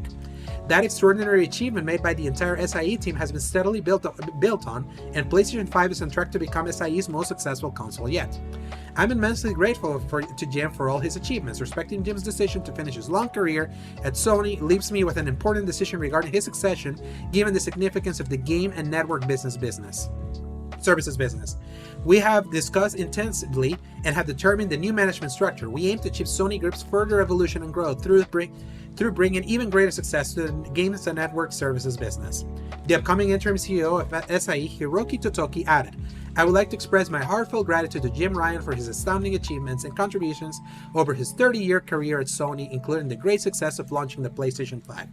The PlayStation business managed by SIE is an essential part of Sony Group's entire business portfolio. I will work with Jim and the senior management team closely to ensure our continued success and further growth. I'm also looking forward to creating the exciting future of PlayStation and the game industry together with everyone at SIE and his business partners. Ryan has overseen the PlayStation business since 2019, including the launch of the PlayStation 5. The British exec has worked at Sony's PlayStation division for nearly 20 years and previously served as the boss of SIE's European division and the head of global marketing. He's also known for his often unpopular statements, such as in 2017 when he questioned why anyone would want to play older PlayStation games. This news, Sebastian, I almost did a backflip when I heard that he was stepping down, because I'm gonna say the positive out of the way. He has been with PlayStation since the original one. He helped launch PlayStation back in 1994. He has been with the brand, like, not as like CEO, but kind of like head of global marketing, helping like launch every single system that they released. In fact, it was through him being like made head in Europe, like during the PlayStation 3 era, the worst era of PlayStation. Europe was the only place where the PlayStation 3 was dominant. Like in the United States, the PS3 was getting kicked the shit out of them by the 360. It was like the difference was like astronomical. It's like the vibe of the PS3 was just bad, but in Europe, he helped make that brand like be strong amidst their worst generation. So he's done some good stuff, and as he's been CEO, he has managed like to expand the company. They have acquired a couple things like Bluepoint and Housemarque were acquired under his tenure. They added Bungie recently also, kind of as a strategic like acquisition to help them in their ill-conceived plans. So, and under his tenure, the PlayStation brand has, like what we were talking about, how is it so successful? How are they selling so much? Like, I feel that's inertia because the PS4 set that foundation. He just like kept the template going. So he did all that. However, ever since he took over as in 2019, what happened in 2019? Sony stopped going at E3. They have become radio silent. They kind of like took on a holier than thou attitude that we're above everyone. We're not gonna talk to our fan base. We're gonna be contemptuous enough that we're gonna go an entire year without like telling us anything because we're fighting an acquisition from the other guys and saying stupid like lying statements that we know if we're lying and being like, if Call of Duty is like goes to Microsoft, it will be the end of our business. Like kind of like throwing under the bus like what has made you strong in the first place and all that. Sending emails like, oh, my favorite, we believe in generations. Like if we go to the to the lengths of creating a new system, it's because we want to make like games exclusive to the new system. 3 months later, oh yeah, our exclusives are both on PS4 and PS5. Like his CEO tenure in Sony was like a laughing stock from an optics perspective. I think you're muted. I don't know if so. Yeah, it's been rough from an optics standpoint, like you were saying, but like, yeah, it's man, it's I wonder though, because like, you know, normally like big wigs like this don't necessarily retire unless there's a scandal. So you know, I'm almost like wondering if there's a scandal we don't know about, or if like this is truly like him saying, man, I need a break, man. I've been working too long, you know? Yeah, like because 30 years in the company, that justifies that. Is just the timing of things. It's like, I would say maybe they finally smelled. It's kind of like what we're saying. It's like this has been an interesting year, like between the quality of things being released and the things that have been happening behind the scenes. Have you noticed that? 2023 has been a year of like double economies, and we have another story further that kind of like further delves into that. But I know the live service initiative was like pushed hard under him. Yeah, it's crazy, man. I know I hate that. Yeah, and I know you. Yeah, and I hate it too. Like, I don't need any other live service other than Destiny. I have my thing. I don't need anything else. I don't need that market. Like, the live service is like the bubble is bursting and things are even canceled. Another story for further down in our docket. But it's like some of the business decisions that have been happening under Jim Ryan has been like optically eroded all the goodwill that was built upon on the PS4. Blockbusters only. Where are all the innovative games or like unique games that PlayStation was known of? Under Jim Ryan, Sony Japan was closed, and only Asobo, the team that made Astro's Playroom, it's still it's still in the building. But it was like their XDev initiative. It was like they had this kind of second party like farm where they would like try to find like these games that they want to get exclusive that were not under the first party under first party like supervision. Was like that got dissolved. Like that's not like that got dissolved under him. The price hikes happened under him. The like especially like last year when they price hiked the PS5, which the Xbox eventually like due to inflation eventually got there, but it was like in the worst of that they were the first ones to just like so nonchalantly like raise the prices. Yeah. And also the raising the prices of the PS Plus happened under him. Yeah. It's like so it's like a lot of negative stuff has been happening under his CEO leadership, and he it's under him that I attribute like it's not fun playing on PlayStation. It's not fun celebrating PlayStation stuff. It happened because of him. Because it's like all the innovations that were, or the things that it didn't feel like they were innovating, they were just like staying stagnant and getting too cocky. And especially to me, like what undid him was the two-punch attitude, or the things that he wanted to say to Brussels to try to block Activision Blizzard King. Now fully exposed that it was all a lie. Like all their worries were just like was just kind of like grandstanding. But yeah, enough grandstanding that you screwed your fan base for an entire year, like not saying anything, like building anxiety when we went an entire year without a showcase. And then on top of that, the Roe v. Wade thing. Do you remember this? Like when Roe v. Wade so when the Supreme Court of the United States finally rolled back Roe v. Wade, he sent an email memo to all his studios and be like, oh yeah, like I don't want you all to like be talking about this. I don't want you to I don't want you to be talking about that. Everyone has their difference of opinion. You should respect the difference of opinion. By the way, I want to tell you about my cats. I was looking at my cats last night, so it was like it was this guy. So it was like, do you ever like optically? I can't think of worse times for PlayStation. Enough so that I'm like, I attribute the bad optical games as for why you don't hear more praise for games like Horizon Forbidden West or even God of War Ragnarok. Why would you? Like when you have that dark cloud. Who do you want to take over the position? Personally, Shuhei Yoshida.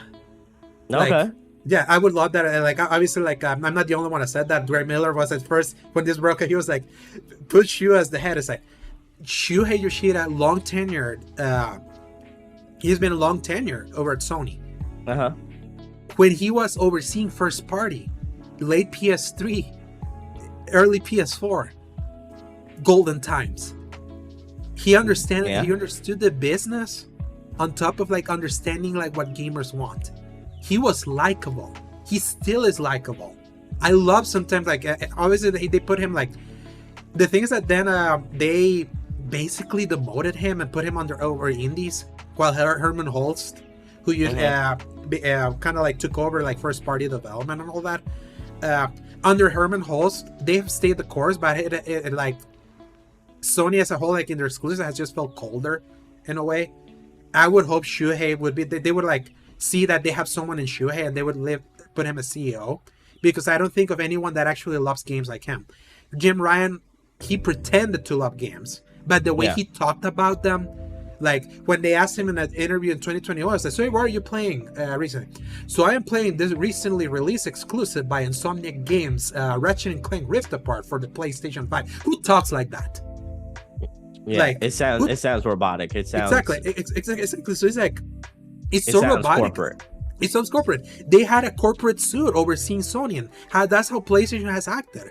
They have to feel grateful that the foundations of the PS4 under Sean Layden and Shuhei Yoshida around that time were so strong and had such goodwill, because that kind of corporation, that's Don Matrick style, like corporates. How that hasn't hurt? How that hasn't hurt them is because of like the strength of the brand at all, and kind of like PlayStation has kind of hit that Nintendo era of like it's been like the brand has been like existing for over close to 30 years now, so it's like it has that nostalgia. So a lot of people just have that association. That's the only reason why all this bullshit that has been happening under Jim Ryan hasn't hit them. But I do wonder if they're starting smelling that things were like going awry, because I wonder. The live service things, like how we saw those games, I'm like, ugh. Remember Fur Games? Remember Concord? Yeah, I think he only had so much power in that. I think that's very much like a boardroom type of decision for the live service part. That I don't want to give him the blame for that part, because I'm like, I'm sure it wasn't just him, Dr. Evil style, saying we'll totally do live service games, Yeah, I think it's more like he presented to the board a vision, and the board bought full, because what the board wants is what's gonna make, like Jim Ryan was all about what's gonna make us the most money, how we're gonna be nickel and diming our fan base to pay paid upgrades for old games, Like it's like under Jim Ryan has been the nickel and diming era of PlayStation. Where before, remember cross-buy back on the PS4? Like it was like you get a PS3 version, you automatically get a PS4 version and a Vita version.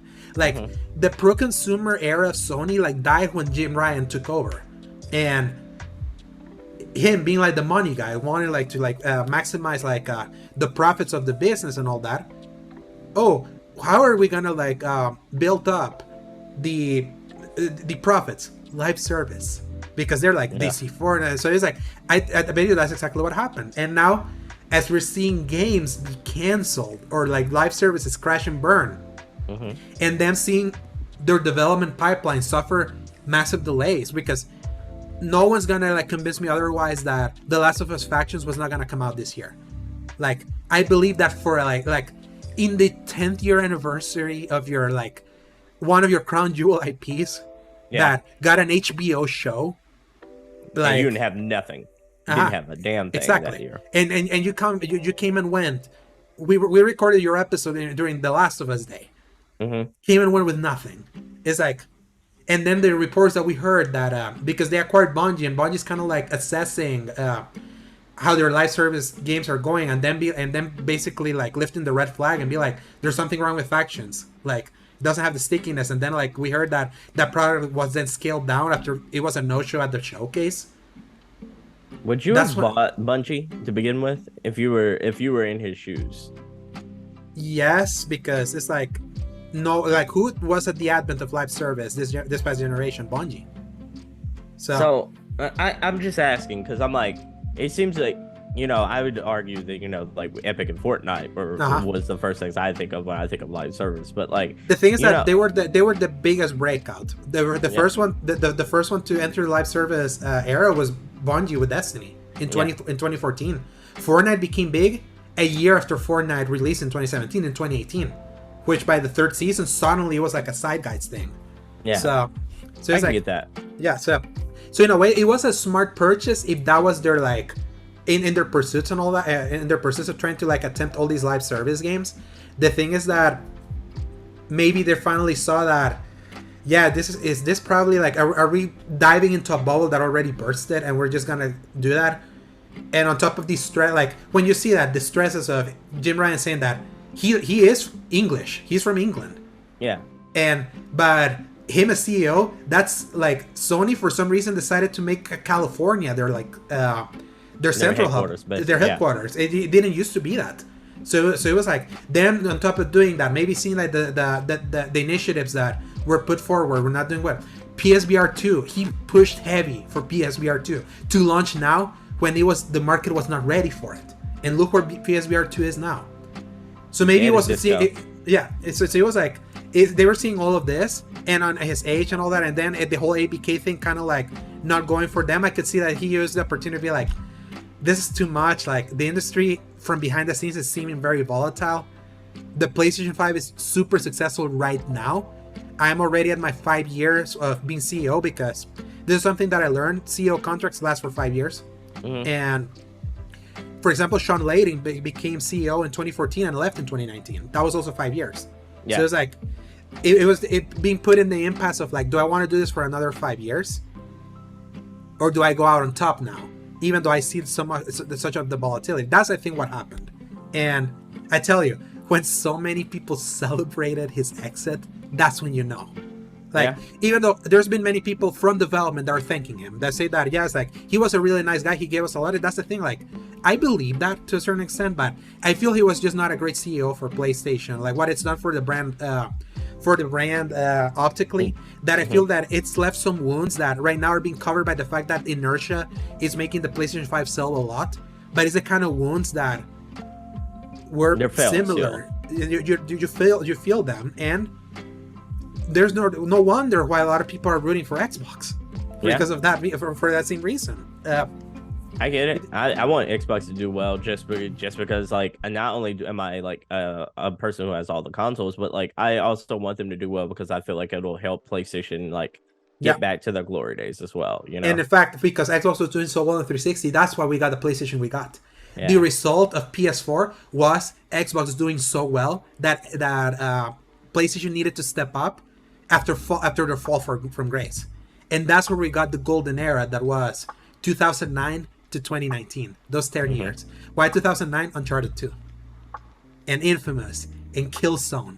And Little Big Planet. That was a year before, but it was kind of like the tide change for PlayStation was Uncharted 2. And then releasing the PS3 Slim. And that was under Jack Tretton. And even though then they had to like fell even harder because of the 2011 PlayStation Network outage that lasted a month. Remember that?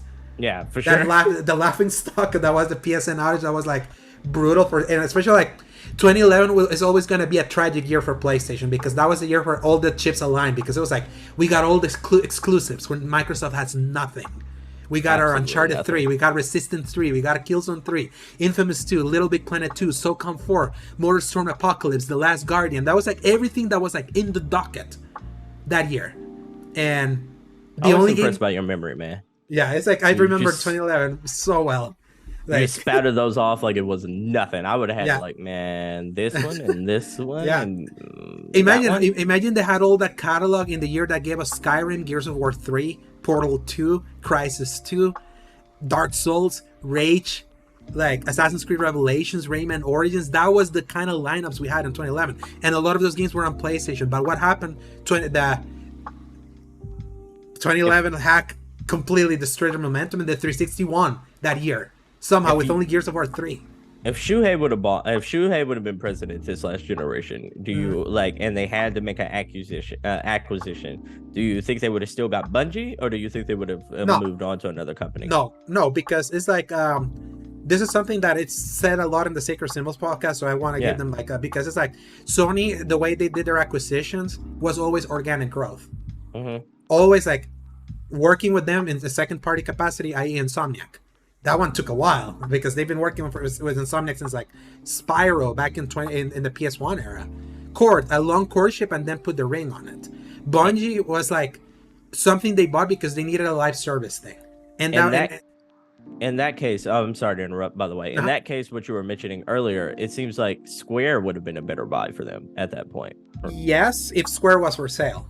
Yeah. And that's the thing. The only reason why big publishers have been bought is because Microsoft has the bankroll money, and the two publishers that Microsoft bought were because they were in trouble. Bethesda was in trouble because they were in the Fallout 76 era of them doing live service stuff, completely like ignoring their strengths because their single player games were not selling, so they needed to make money. So they were like also like in the Lord Cognito like they're living check to check. They had check to check energy, basically. So it was like they were in dire straits. So Microsoft came in and be like, "You need help? Here's all this cash." And of course they were like, "Yeah, we'll take it." Why was Activision on sale? The lawsuit we all have forgotten about. Yeah. The big law, the sexual harassment lawsuit in 2021, and that's still ongoing. The thing is that the news cycle has been like smothered by the acquisition talk. But that was the only reason why Microsoft acquired Activision, because it was like, they're weak, they kind of want to sell, we kind of have the money, let's try attempt that. Yeah. So when Sony buys studios, because they have seen that it fits what they want to do, they work for them for a while, and then they put the ring on it. That's how they got Naughty Dog. That's how they got Sucker Punch. That's how they got, they even like Guerrilla. That's how they got them too. Because they worked with like, they did this this Viet Cong game in 2004, but then they were like, we kind of need a shooter to compete with Halo. Do you want to do something for us? And that's where Killzone happened. And then Killzone, that's how they acquired them. So it was like, there was prior relationships. In a way, like, Microsoft buying Bethesda was actually organic in a way, because Bethesda's games always played better on Xbox. Bethesda games always got the content better on Xbox. Let's not forget Skyrim PS3. So it was like, Skyrim was a de facto 360 game back in 2011 because of the Skyrim PS3 fiasco. So that's why I'm like, yeah, that was the only organic one, but Sony was like more organic with how they were buying their studios. Even like with Insomniac was a big holdout. They didn't want to be purchased. It's just that then the massive success of Spider-Man finally like elevated their value and they got purchased afterwards. So it was like, but all of that was like, they had history together. The acquisitions that then started happening, like Haven, Valkyrie, Firewalk, It's like Haven and Firewalk specifically, they were announced as partners for PlayStation because they haven't even made a game. They were just being funny. They just decided to put the ring on it before. Like, they even put out a game. Haven and Firewalk, the developers of Concord and Fair Games. And then, like, something like Bluepoint has history with PlayStation, dating all the way back to the God of War collection on PS3. They worked together before in remasters. Even Shadow of the Colossus, the remake from 2018, that was on my Bluepoint under like Sony, so they had relationship. Housemarque, Super Stardust, Dead Nation, there was history there. So it was like these were studios that were considered PlayStation exclusive studios before, but they were not part of the family. So that was kind of like how it happened. So, man, that's crazy. But yeah, but under Shuhei, I don't think Sony would have grown like it did, and I feel like Sony grew in studio capacity under Jim Ryan like it did because Microsoft started getting really aggressive. Like after the Bethesda acquisition happened, that's when Bluepoint, that's when Housemarque, that's when Nixxes, Firewalk and Haven happened in between that. Bungie was already like in the talks, but they solidified after the Activision stuff. So it's like there are definitely plays that happened because the other one was like stocking up. They were amassing the army, so they kind of failed the focus, even though these things were not organic. Okay, I get that. I can get that. So it's been a crazy week in PlayStation. Yeah, it feels like it's also been crazy in another forms of video game news, right? Yeah, like the hack. Do you hear about the hack? Also, it's not part of the news that I put in because it was like all the way back, but it was like they got hacked again, but they don't know if it's like a significant hack. They created like a bubblehead. They like talked to a bubblehead company to like cease and desist like all merchandise that was under IP or something like that. It's like so weird. It really is. Yeah, so weird. So yeah, Jim Ryan, hope you enjoy your rest. I'm not gonna miss your fake smile or you holding that weird. Have you seen that picture of him trying to hold a PS4 controller? Yeah. So it's it was awkward. It's so awkward. He was just not that guy. So I just hope that Sony they find the right replacement that knows business, but is a gamer. They better get another Sean Layden. So yeah, I was about to say find their Phil Spencer, so to speak. Mm-hmm. Yeah.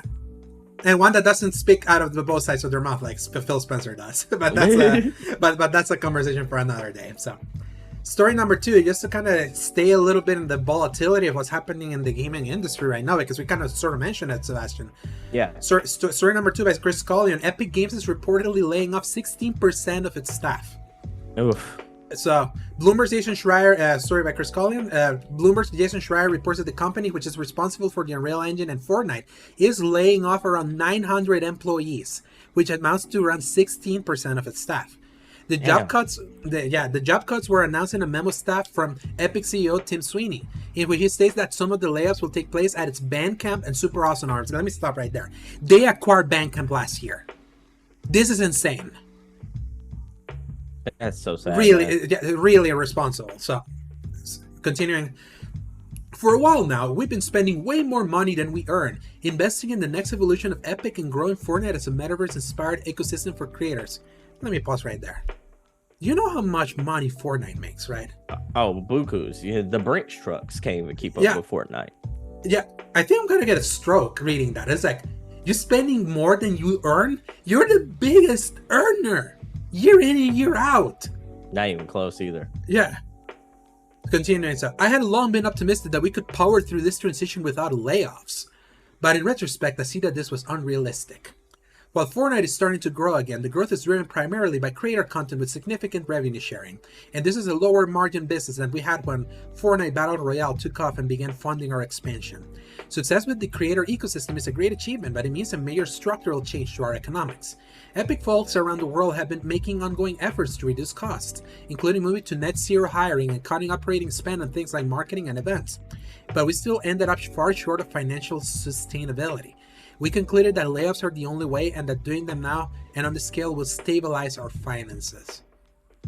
You know, that just tells me it's like no one's happy with being successful. It's you have to be ultra successful. You know, because I'm like, it's at that certain point, it's like it's insane that you said that you need financial stability when you earn billions of dollars, sometimes in a month, on your stupid fucking skins.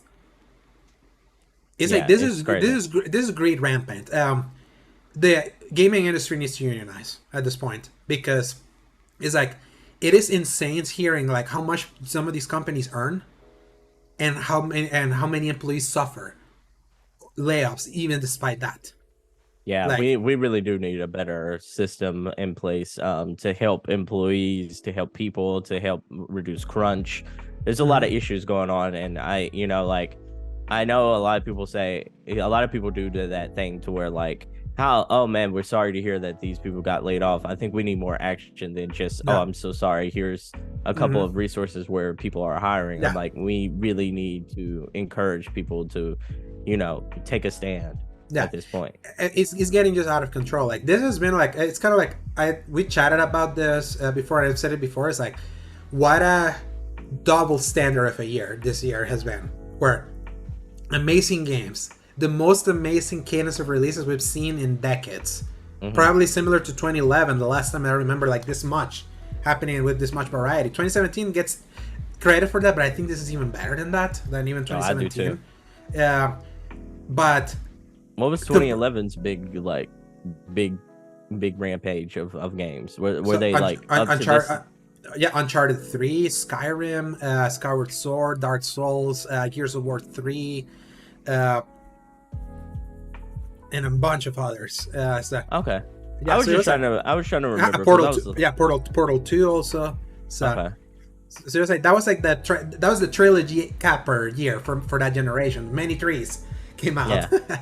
I still think this is a better year. This is way better. It's way better. I like a lot of the games that came out this year way better than the ones that came out that year. So, but yeah, so it's like you get this swelling like feast of games that we've gotten this year, where everyone got something. I remember you early on were iffy, and then eventually you got fed. It was so funny. Everyone got fed this year, but developers are suffering.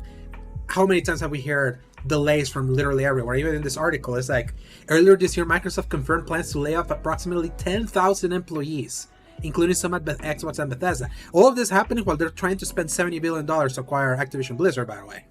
CDPR, which we're going to talk about later, they also announced plans in July to lay off around 10% of its staff, with CD Projekt CEO Adam Krasinski stating that the company wants to have teams that are more agile and more effective.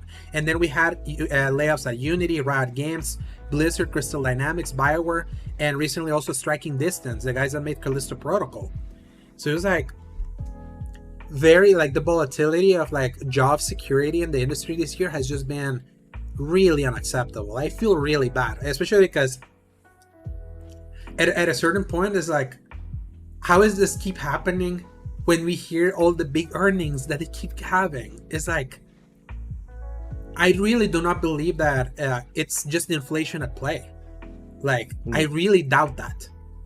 Like, you think it's more management? This is management and just straight up capitalism greed.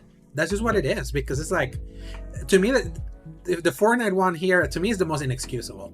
It's like, this is the company I want to hear the least about stabilizing finances. This is the company I want to like. That excuse doesn't fly. And you know what's even funnier is apparently like they try to attribute that apparently they received less money because they didn't earn as much on mobile, because for people that don't remember, Epic decided to sue Apple.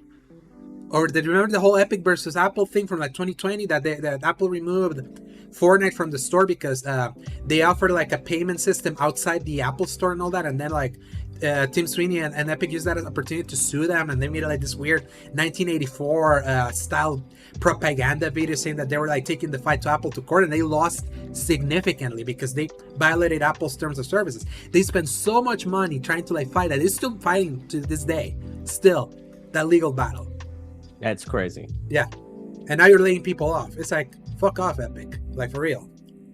So, man, it's a shame. It really is. It's sad and it's a shame. And something has to be done, because like it doesn't seem like it's getting better anytime soon. Yeah, because it's like, it makes me fearful that this year is just gonna be a flash in the pan for like the game of game releases, and then like if more developers keep like laying off or closing and all that, what's gonna happen to the industry afterwards? It's like they're dangerously flirting with like game crash, even though it doesn't seem like that. But it's like it's hard to overstate that. It's like seeing the success that we're seeing of many games selling and what they're releasing, and the volatility of what's happening for the people that are making them. It's like it doesn't, like those two things don't compute, and that's been happening this year. So I'm almost okay with a year we've had this year. I know this is gonna rub some people the wrong way. I'm almost some okay break. If no game came out next year, like if everything got canceled or like postponed because of a strike at that point, I'm like, I think I'd be okay with it, because I'm like, we've been eating good all this year. Oh yeah, and I'd rather people get the rights. And imagine many games that you didn't even play from 2021 or 2022. That's what people don't realize. There's so much. Yeah. So it's just an industry that always looking forward, and that is cool because it's always exciting new thing. But that's the problem of trying to live and be part of the conversation of things, because you can just miss on stuff. So but staying a little bit on the volatility of the industry, story number 3, Sebastian, also by Chris Collin. Capcom's president thinks its games should cost more. Shit. Yeah. I'm sorry. Yeah. Capcom? Yeah, so let me read this out. According to a report by Nikkei, Haruhiro Tsushimoto was speaking during the Tokyo Game Show about several topics, including the increasing cost of game development.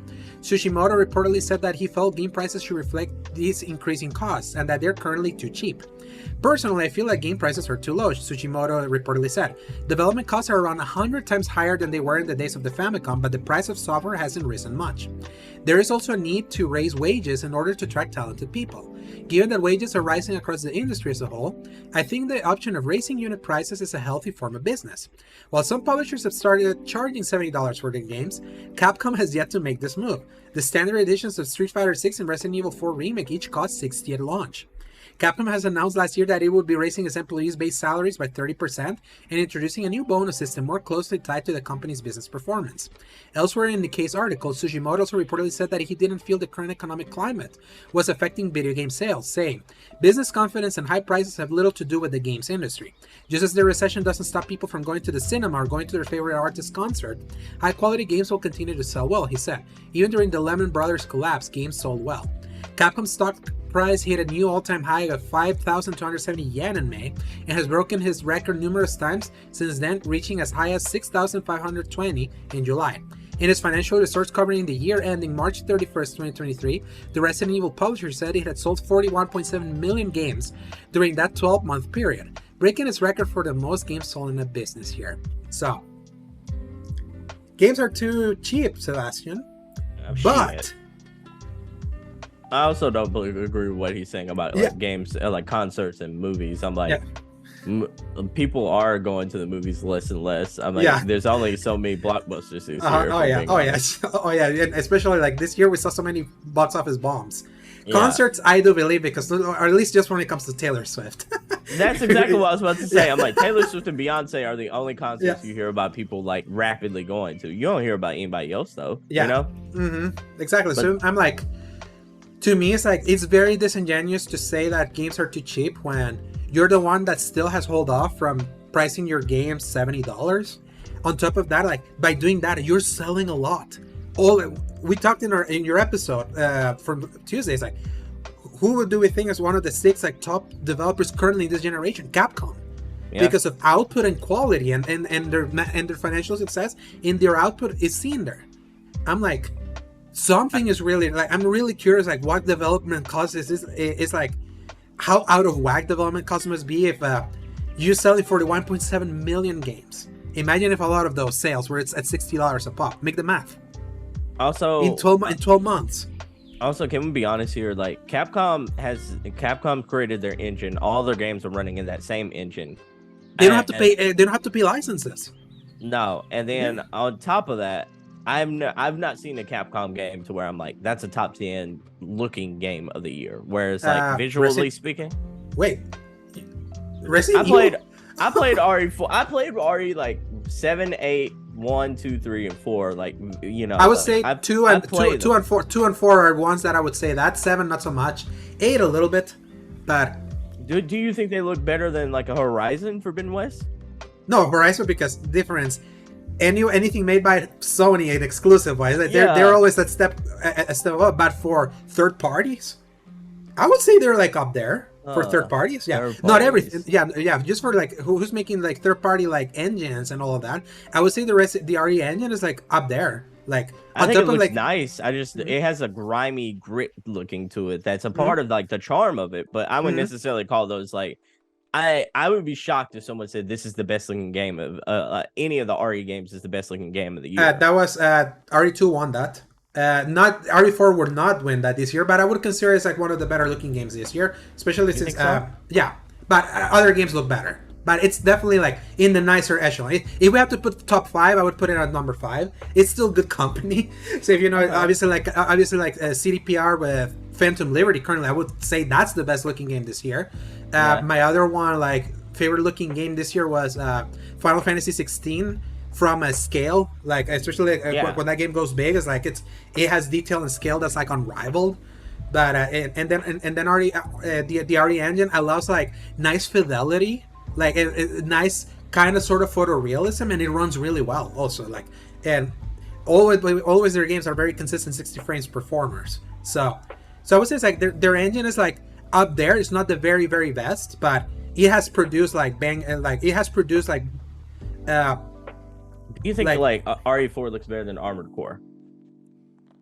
I would say yes in some specific areas, but like I would say Armored Core has a better art style. That's different from an engine. Yeah, I'm just talking about like overall presentation then. Like I'm not even just saying, oh, you have a custom engine. I'm just talking about overall presentation. Which one? If like you had a person come over and you were showing them the power of a PS5 and how good games look, would you show them RE4 or would you show them Armored Core? I would show them RE4 because of like some of the quality of like faces and all that, especially because the people that I know that are more snobby care more about those little details. I feel like Armored Core is prettier from a more like evocative. I want to like something that's more pleasing to the eye to me, in a way, especially when it comes to art style. So I think it's definitely preference. I would say like Hogwarts Legacy or RE4. Damn, you just stopped me there because I feel like in spots Hogwarts Legacy looks really pretty, especially outside Hogwarts and so of that. Yeah, I would give it to Hogwarts in this case because also like RE4 has great fidelity, but it's like its environments are very pedestrian. So okay, like another one I was thinking of, like, you know, I'm not gonna go all day with this, but Dead Space. What would you say RE4 looks better than Dead Space? Actually, because I think Dead Space looks beautiful. I think Dead Space looks slightly better. Yeah. And so I'm like, Dead Space looks better to me. That's why I said like the 5th. If you see what I said, like kind of like a top 5, I put it. I put to me it's like it goes Cyberpunk, Final Fantasy, Dead Space, and Hogwarts, and that's like the 5 like right now fidelity wise. Obviously Spider-Man's coming, so that can sneak in there. I assume it will be just from what I've seen. I was just talking about third party. So third party. Yeah, first party again is like a different level. So third party, like, I think Spider-Man's going to be the best looking game of this year probably, but then like. So it fits. So if you see what I mean, it's like it hangs in the 5. It's just not the very best, but hanging in good company for how much they sell and all that. I feel they have a really good engine. We didn't even mention MK1. Crap. Yeah, MK1. Yeah, MK1 is like a really impressive looking game. In fact, I would argue even looks better than even Hogwarts because it like has some really intense.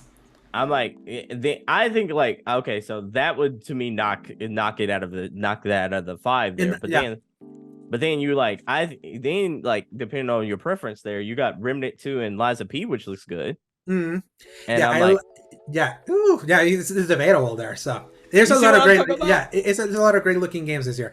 I'll give you that with that. When RE2 came in, it was a clear winner, but that was in 2019. And for Resident Evil Village in 2021, in a year not very known for like a lot of great lookers, it stood up strong in a visual style. RE4 definitely has more competition this year, but I would say I would argue it's like that engine has proved very versatile, and their games are always nice looking, regardless of like in many ways. Even though then like that engine is using something like Street Fighter 6 that's more cartoony in nature. I don't think it's pretty, but it's like it's not attempting to be because it's more mechanical. Yeah, for sure. Yeah, and so, that's why I didn't even say things like a Hi-Fi Rush or anything. Oh yes, it's it's exclusive. Cartoony like All-Star. But like even in 2019, I'm like I think Control looks better than RE2. Yes, in art style, RE2 I felt was more considered. Remember, Control was like a horrible performer, but also again different. It's different. So yeah, for sure. But I mean, that's the thing is like and going back to our main point is like I sort of like I don't necessarily know if I don't know if like the market warrants or the market quality and what they're putting out with that engine warrants a $70 price increase. I would say that I would say it does in a way because it's like it hangs there. There's obviously better looking games, but it's like their games are almost at better tech. Like Hogwarts looks better, but RE4 is a better performer. Like it's more stable. It's like they have a level of polish that I feel like would justify that in a way. It's nice that they've been pricing it at 60. I do like that. I did buy the $70 version because it came with the digital and deluxe upgrades to get like a better weapon early on. So I bought it. I bought the expensive version just because I knew I was gonna like it. So sometimes when I know I'm gonna, it's like a game that deserves it, I pony up a little bit more. So I would say like definitely like their games do hang. This has been a really good year for visuals also. So like we're not even talking about like ignoring the jankiness. Jedi Survivor was also a great looking game. So yeah, I didn't even bring that one up just because I knew like performance wise it wasn't exactly like, it puts wide it up there. It's so funny, right? I feel like because Hogwarts wasn't perfect, but visually I feel like it hanged more than that's what I was saying. I was just like I don't necessarily Jedi. know. Yeah, it's I think RE4 is a better game than all of most of those games we mentioned. I just like whenever visuals, we're talking about visual graphics quality and what because I was like visual quality and what would require a more like demanding employee workload, and that's where I was getting at with the visual thing. Like I would say the level of polish require that making your game run as well as it can almost like consistently and make it a really polished thing. That does take a lot of manpower, also more than that one would think. So and a lot of the games that they release are definitely it's rare to release to get a Capcom game that's like busted. For sure. So it's like they did put in the work. So I would say also because they keep releasing PS4 versions. Like you still haven't seen like what RE and a PS5 only RE engine can do, whereas a game like Hogwarts Legacy like initially was like developed for like the next gen systems and then ported down. And it feels like a next gen game though. And then Dead Space remake was just made for the newer machine. So that's kind of like the one thing that I will give you. That is like that engine provides versatility. That is they're still like supporting cross-gen development. We still haven't seen just like what that machine would do. But I do remember the accolades RE2 like won back then. So I was like it can hang, and the versatility of it. I can't wait for just new gen only Capcom game to look like, which then would allow them to raise the price. Oh yeah, for sure. I personally speaking, I haven't been blown away by a Capcom game as in like I think the quality of the game is good. I just haven't been blown away where I'm like, man, this is Cyberpunk 2077 like 2.0 good, like where I could say like, wow, I need to show people this because this is Forza level good. This is Ratchet and Clank Rift Apart level like presentation. Yeah, good. I can see that. Yeah, it's an A tier. When you have you want to show the S tiers, I think it's kind of where it's kind of where you are, right? I guess, yeah. Kind of like because Forza or so Forza Horizon because I'm gonna say Horizon twice. Yeah, so Forza Horizon, Ratchet and Clank, even Dead Space and Cyberpunk, I feel like are like those showstoppers, at least just visual quality, like showing it like in the big screen TV. And then Resident Evil 4 this year is like, this looks really nice, it runs really well, but it's like, they're definitely better looking games this year. So I would even argue like Ghost of Tsushima from years ago and its peak looks better than RE4 does today. Yeah, and also the exclusive kind of like tax. For sure. So that's why I usually do. You remember when I was like pushing hard for Hogwarts Legacy as kind of like what I consider a standard for what I want licensed games to look. I didn't include Spider-Man because Spider-Man has that like exclusive Sony bump. from production value quality. But Hogwarts being like, hey, it's a multi-platform game. Looking guys, like I would expect games at least to try to hit this baseline, just in visual splendor. So yeah, for sure. And I'm not dogging RE4. I think it's a good game. Yeah. It's not necessarily my favorite genre of games, but like I think it's a good game. I just don't think like I'm trying to as far as like justifying like they're them trying to raise their prices and all that. Yeah, for sure. And I get it. The market dictates all games go up to $70. I'm fine with that. You get on par with the rest of the market. Yeah. It's I actually have no problems with that, at least from them. Yeah, Nintendo, I will love on the other hand, I'm like, yeah, it's different. I know. Yeah. we had that conversation, and thankfully they only raised it one time. They haven't. It's like they did kind of like live up to their word. It's been like they felt like a game as massive as Zelda deserved that price bump, and then nothing else has, because they could have easily jumped everything and put a bunch of shitty games also at $70, but they didn't. So thankfully they have any games worth 70 right exactly now. And other than just Zelda, that I argue is the only one that they're kind of like justifying, and a lot of people agreed. Look how much it sold. But yeah, like just visually, like I feel like I would love to revisit the visual conversation when we hear a new gen only RE Engine game, because they still like support both, because they still release PS4 versions. So and then by the time that then we see the RE Engine just unshackled completely from the previous gen, I would love to have that conversation again. But yeah, it's like for sure. Like they have, to me, it's like weird that they would say that, because it's like, yes, I do agree that development costs have like risen. I know I've had that conversation with you that there's the why our favorite kind of game, the story based kind of like third person action adventure game, feels like it's in peril, because it's like they're taking way too long to make, and the prices are going up, and then like other kinds of games that are not that are like making more money. So the developers are kind of like at a crossroads of like, should we do this kind of game, or should we should we pursue the bag that's gonna make us more money, because we're gonna make us cost less and all that. So that's been like the danger, that's been kind of like in danger. And I think this is kind of slightly hinting at that maybe the development costs are definitely that high, that even though you have sold 41.7 million games in a 12-month period, I don't know if that's just Resident Evil, it is because there's a lot of games that they put out that is like, at a certain point, it's like, is it really that out of hand, or it's again management issue problems? And this is interesting coming from, because you would think that Capcom right now would be the healthiest of all the Japanese companies right now. They haven't had any layoffs, have they? No. And in fact, like how we read in the story, that they said that they will raise their base salaries of their employees. That you do when there's more money coming in and you want to reward your talent. So yeah, I mean, like if I'm looking at all their talent and all the games like they put out, like Monster Hunter alone would probably like finance them pretty favorably. Oh yeah, especially when they announce a new one, that's gonna be like easy money for them. So, I'm like RE is like a very, very popular game, but it ain't Monster Hunter. Yeah, that's what's so funny. Monster Hunter is the big one, and the thing is, Street Fighter 6 is not even that big either. It's like Mortal Kombat is a bigger fighting game. It's like Street Fighter 6 is more beloved in the FGC community because it's very technical. So, but it's just never this massive sales success. Which, by the way, it's so funny. Like, do you remember? There was this brouhaha about this, was Final Fantasy 16 a success or not? Like, yeah, I remember. Yeah, so it was like because Final Fantasy 16 sold like 3.3 million copies in 1 week, and there was this journalist from Bloomberg, Takashi Mochizuki, trying to like paint that as like what a failure compared to Final Fantasy 15, which was on 2 systems, and Final Fantasy 7 Remake, which was an exclusive that came out at the end of the PS4 generation when there were 120 million systems in the wild.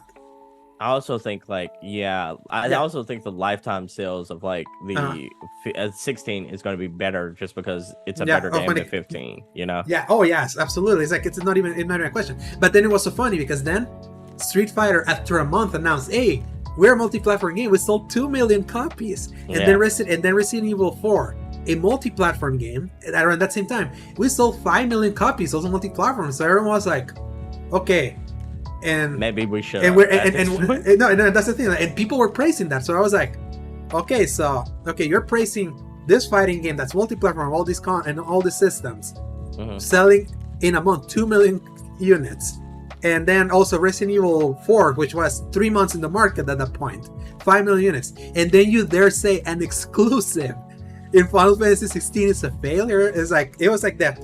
There was a disingenuous going against Final Fantasy 16 because it was a PS5 exclusive. Again, going back to the Jim Ryan of it all, because everything associated with PlayStation has to be like extra criticism because of the cloud hanging over it. So it's like the hypocrisy was real in that one, and I fought hard to like clown the people that made that argument. So yeah, and then now Square said that they met expectations, even though they were like hoping that they were gonna try to reach the high because they lost so much money on Avengers and Forspoken. So it didn't quite save them. So difference, but hey, Final Fantasy 16 at least was a relative success. It's gonna be a better success. I guess it keeps moving forward. Second to last story, Sebastian. This one you can go dance on a live service body before it even hatched. Creative Assembly confirms plans to make redundancies after Hyenas is canceled. The story by Tom Ivan. Parent company Sega announced on Thursday that it was canceling the multiplayer shooter and some unannounced titles under development in Europe.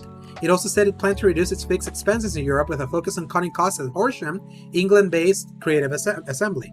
In a new statement, Creative Assembly has confirmed that it has begun a redundancy consultation access process in some areas of its UK operations. This may unfortunately result in job losses, it said. We fully understand that this has a significant impact on our people, whether they are directly affected or not, which we are truly sorry for. We have always aimed to operate as a people-first studio. That is foundational to our values and culture. While we must go through this incredibly difficult process, we will prioritize supporting our people at every step. For those whose jobs are at risk, we will work to reallocate them into other available roles within Creative Assembly wherever possible and ultimately minimize any job losses. Our commitment to our products and players has not changed. We will deliver more incredible experiences to our players all over the world for decades to come. The cancellation of Hyenas has also been further addressed in a separate statement released via the game's official Twitter account.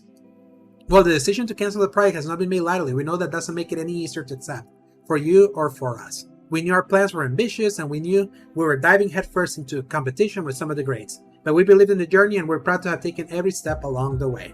We hope you'll join us in remembering an action-packed CRG chaos and the diehard community of players who helped us make it special. So, again, the live service, this was going to be a live service shooter. Dead. Before you even, when you gave me the description of it, I kind of remember what this was, but I didn't even know what the hell this was. Hyenas? Yeah, Hyenas, yeah. I think it was teased one time, like randomly at some random show. And this got 2,066K subscribers on YouTube right now. Hyenas. Yep. Didn't nobody and their mama want to play this game. Yep. And that's why it's dead. What does it tell you, Sebastian? Is like the thing we hate the most is dying.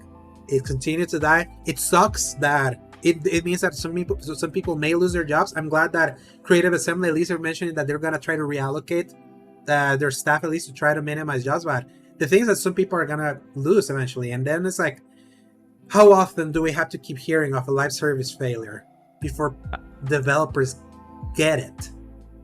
I am so sorry to those people who might lose their jobs because that is absolutely terrible. I've been laid off before. It never feels good. That said, I do hope that maybe like we get smaller studios very similar to a Supergiant and all those kinds of things, to where maybe if we got more smaller studios that have like a smaller, more manageable like product management budget and such like that, maybe we can minimize this in the industry. I'm not sure. But I hope we can get past this the layoff craze that we're going through right now, and I do hope that for the best for all the people affected by all this. Yeah, it just saddens me because I put myself in their shoes. I remember being laid off also in 2019, right before I started like getting more focused on game coverage, and also that's when we opened our channel at Escape that used to be known as Statex. It was right at that point I got laid off, and then I started working for myself and doing this. So I feel that. So it's like, yeah, it's like, it just breaks my heart keep hearing that. But then in that case, in Hyena's case, it was like pursuing a bubble that's like already either burst, or it's like, like a bubble that's like close to having the thing open. It's like it's there right now. It's the pimple's popping. The pimple's popping, exactly. So it's like, people wake up. People no more, like, people already got their live services. It's like they're already settled. Don't try to put another one. It's like you will have better success like doing something out of the gate. Go do single player stuff. That's more popular than ever because people want that.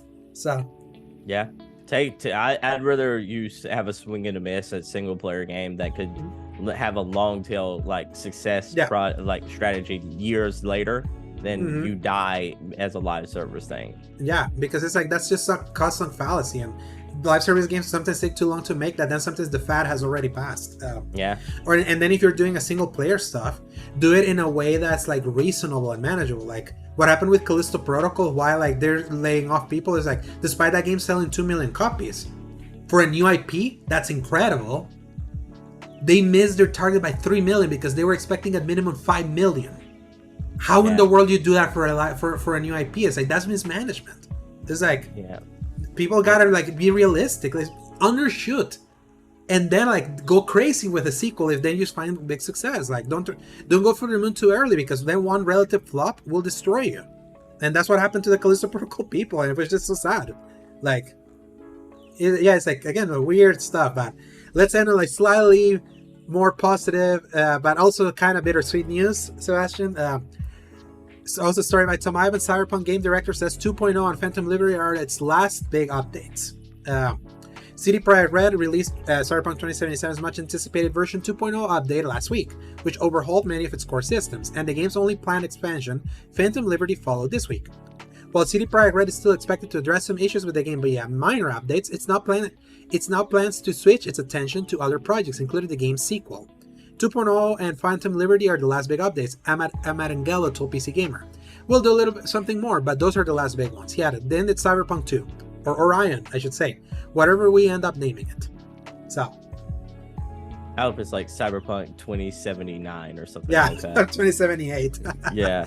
Yeah, so at least now they know. It's like the beauty of like a limited shelf life, they worked 3 years in this game, they got it where it needs to be. Phantom Liberty is like a watershed moment for the game that mixed with 2.0 has like finally people realize that Cyberpunk really was a great game that just needed to have the diamond be cleaned. So it's like, and I'm glad it's like they're not gonna be like now they know it's like, okay, this is it, we got the full game, fully featured expansion, game's done, we're moving to the sequel now, like it used to do. Many developers used to do back in the day, right? So, oh man, what a novel concept. I sort of like that idea. It's a oldie but tried and true concept. You know, maybe you get done with one thing, you go into the sequel of it. Yeah, expand it once and then you move on. Like there's no need for games to have too extended of a shelf time. It's like I understand that some people really want to monetize more, but it's like I could have easily seen them be like, oh yeah, Cyberpunk is our next platform for the next XYZ years. I could have totally seen that. We don't need it to be like the Avatar in theaters where it got re-released over and over again. Nah, we don't need that. Yeah. And with that, that's the end of the news. So Sebastian, read me the game releases for the week of October 1st, October 7th. So yeah, we're done with the month now. Crazy. Okay. Give me 1 second. Let me put on my spectacles here. Yeah. Let me put on my handy glasses right here. All right. So we have game releases for the week of October 1st through October 7th, 2023. We got, is this Bilkins? Yeah, Bilkins Folly for PlayStation 5, PlayStation 4, Switch, and PC, October 2nd. October 3rd, you have Disgaea. Is that how you say it? Let me see. Disgaea 7. Yeah. Disgaea 7. Those are the Virtueless. I never actually played one of those. Are they good? Yeah, they're turn-based RPGs. So if you like that, better than Tales. Yeah, different because Tales has like that kind of like action-y combat when you go into like into the combat from I remember for Rise. So that definitely check some betas. They're pretty much the same. So. Okay, they've done 7 of those now, so yeah. Disgaea 7, Vow of the Virtueless, that's PS5, PS4, Switch, PC, October 3rd. Also October 3rd, you got Scorn for PS5, Silent Hope for Switch and PC, and then those are coming out October 3rd. October 4th, you have Blossom Tale 2, The Minotaur Prince for Xbone Series X and X, and also Xbone 1. That is October 4th. You know, are you laughing at the word Xbone? Xbone, yeah. Yeah, I like combining those. I know. Assassin's Creed Mirage, PS5, Xbox Series X and X, PS4, Xbox, and PC. Surprised it's not for older consoles. Front Mission 2 remake for Switch, October 5th as well. October 5th also has Dark Pictures Anthology, The Little Hope for Switch, also Wargroove 2 for Switch and PC. All those are October 5th games. October 6th for Borderlands 3 gets a port to Switch. I can't believe that game's just now getting ported. Yeah, I can't wait to see how it runs because surprisingly Borderlands Handsome Collection Borderlands 2 worked relatively fine on the Switch, all things considered. So but Borderlands 3 was more demanding, so I can't wait to see how it chugs. We're gonna have another Mortal Kombat situation, everybody. Detective Pikachu returns October 6th, and for Switch, obviously, because they ain't gonna put no Pikachu game on any other console. NHL 24 for PlayStation 5, Xbox Series X and X, PlayStation 4, and Xbox. That is October 6th. Go NHL. Yeah. So from these games, my interest is definitely Assassin's Creed Mirage because that's my next review. Crossing fingers for the code because we put requests. So let's see how that happens. And then nothing else. Like it's waiting for Spider-Man now. Yeah. And Mario Wonder and Mario Wonder for me because those two games are launched on the same day. So. I cannot be real here. Nothing. I ain't gonna play a damn thing on this. I looked at this list and I was like, that's okay. Like sometimes, like some weeks we'll have something, some things. Sometimes they won't. Definitely look at videos of this guy and see if that's something that may be of interest to you. That you like RPGs, as far as I know. I love RPGs. Yeah, it's just one series that I've never really never really got behind. I just like I looked at it and I was just like, okay, that looks cool, but I also like there's only so many 100-hour RPGs you can play, you know. Oh yeah, especially right now. Especially we just got off of one, we're like in the middle of another one. So I think what's gonna be nice about Spider-Man is that it's gonna be so succinct. They already gave us the time. It's gonna be the same length as the original, so that's a nice weekend, I would say. Yeah. And I'm definitely gonna platinum it. They already revealed some of the trophies. I'm like, yeah, that sounds like a Spider-Man platinum. If I remember one. I think I'll mostly replace the Spider-Man games more than anything else. Yeah. So that concludes this week's episode of the Xbot. And Sebastian, where can people find you? You can find me at the Single Player Experience Podcast, the premier podcast for single player gamers to find out about good single player games to play. You can also find me, laying the smacketh down on everybody in all sorts of games. All sorts of games at, the pronerdreport.com where you can find my reading content. But Alejandro, where can they find you? They can find me at the Twitter/X at _Dorsegovia. You can find sometimes they can find me at Instagram and Threads at Alejandro Segovia93, and my current written content at seasongaming.com, and my old content at thecriticalcorner.com. And hold on. Did you breaking news? It looks like Blizzard is having a wave of layoffs as well. No way. Yeah. Holy. Let me see. Okay, let me see. But I mean, I don't necessarily know if it's a whole lot of people. I just saw like 5 people talk about it on Twitter just now. Let me put Blizzard in the search. So let me see people you follow. Man, regardless, we wish regardless of how many people have been laid off, we hope the best for all those affected by all this. Yeah. Again, it just keeps happening even from companies that they should be making all the money for that to not happen. That will never not feel wrong. So yeah, for sure. And then continue where you can find me. You will find me in Sebastian's show whenever this week's episode posts, sometime in the next week, right? Yeah, for sure. Yeah, and then I'll be back because we're gonna talk Spider-Man. All things Spider-Man. We're covering Spider-Man 2018, I guess, and the PS5 version, and then we'll also be talking about Miles Morales. Leading up to Spider-Man 2 coming out very soon. Yeah, I gotta replay them real quick because they're relatively brief. I don't need to do a bunch of side stuff for that. So, and I wanted to replay them. So can't wait to talk about them whenever we reconvene in your show. Hold on. Before we go though, we didn't talk about this earlier, but Cocoon, review roundup has come out. Yeah, I was gonna ask you if you heard about that game because I said I was reviewing really high. Apparently, it's like a puzzle adventure game. Yeah, it's a puzzle adventure game. Right now, I mean, 10 out of 10, 10 out of 10, 10 out of 10, 9 out of 9, 9 out of 10, 9, 9, 9, 9, 9. It's got better reviews than Starfield right now. Yeah. Yes. That's crazy.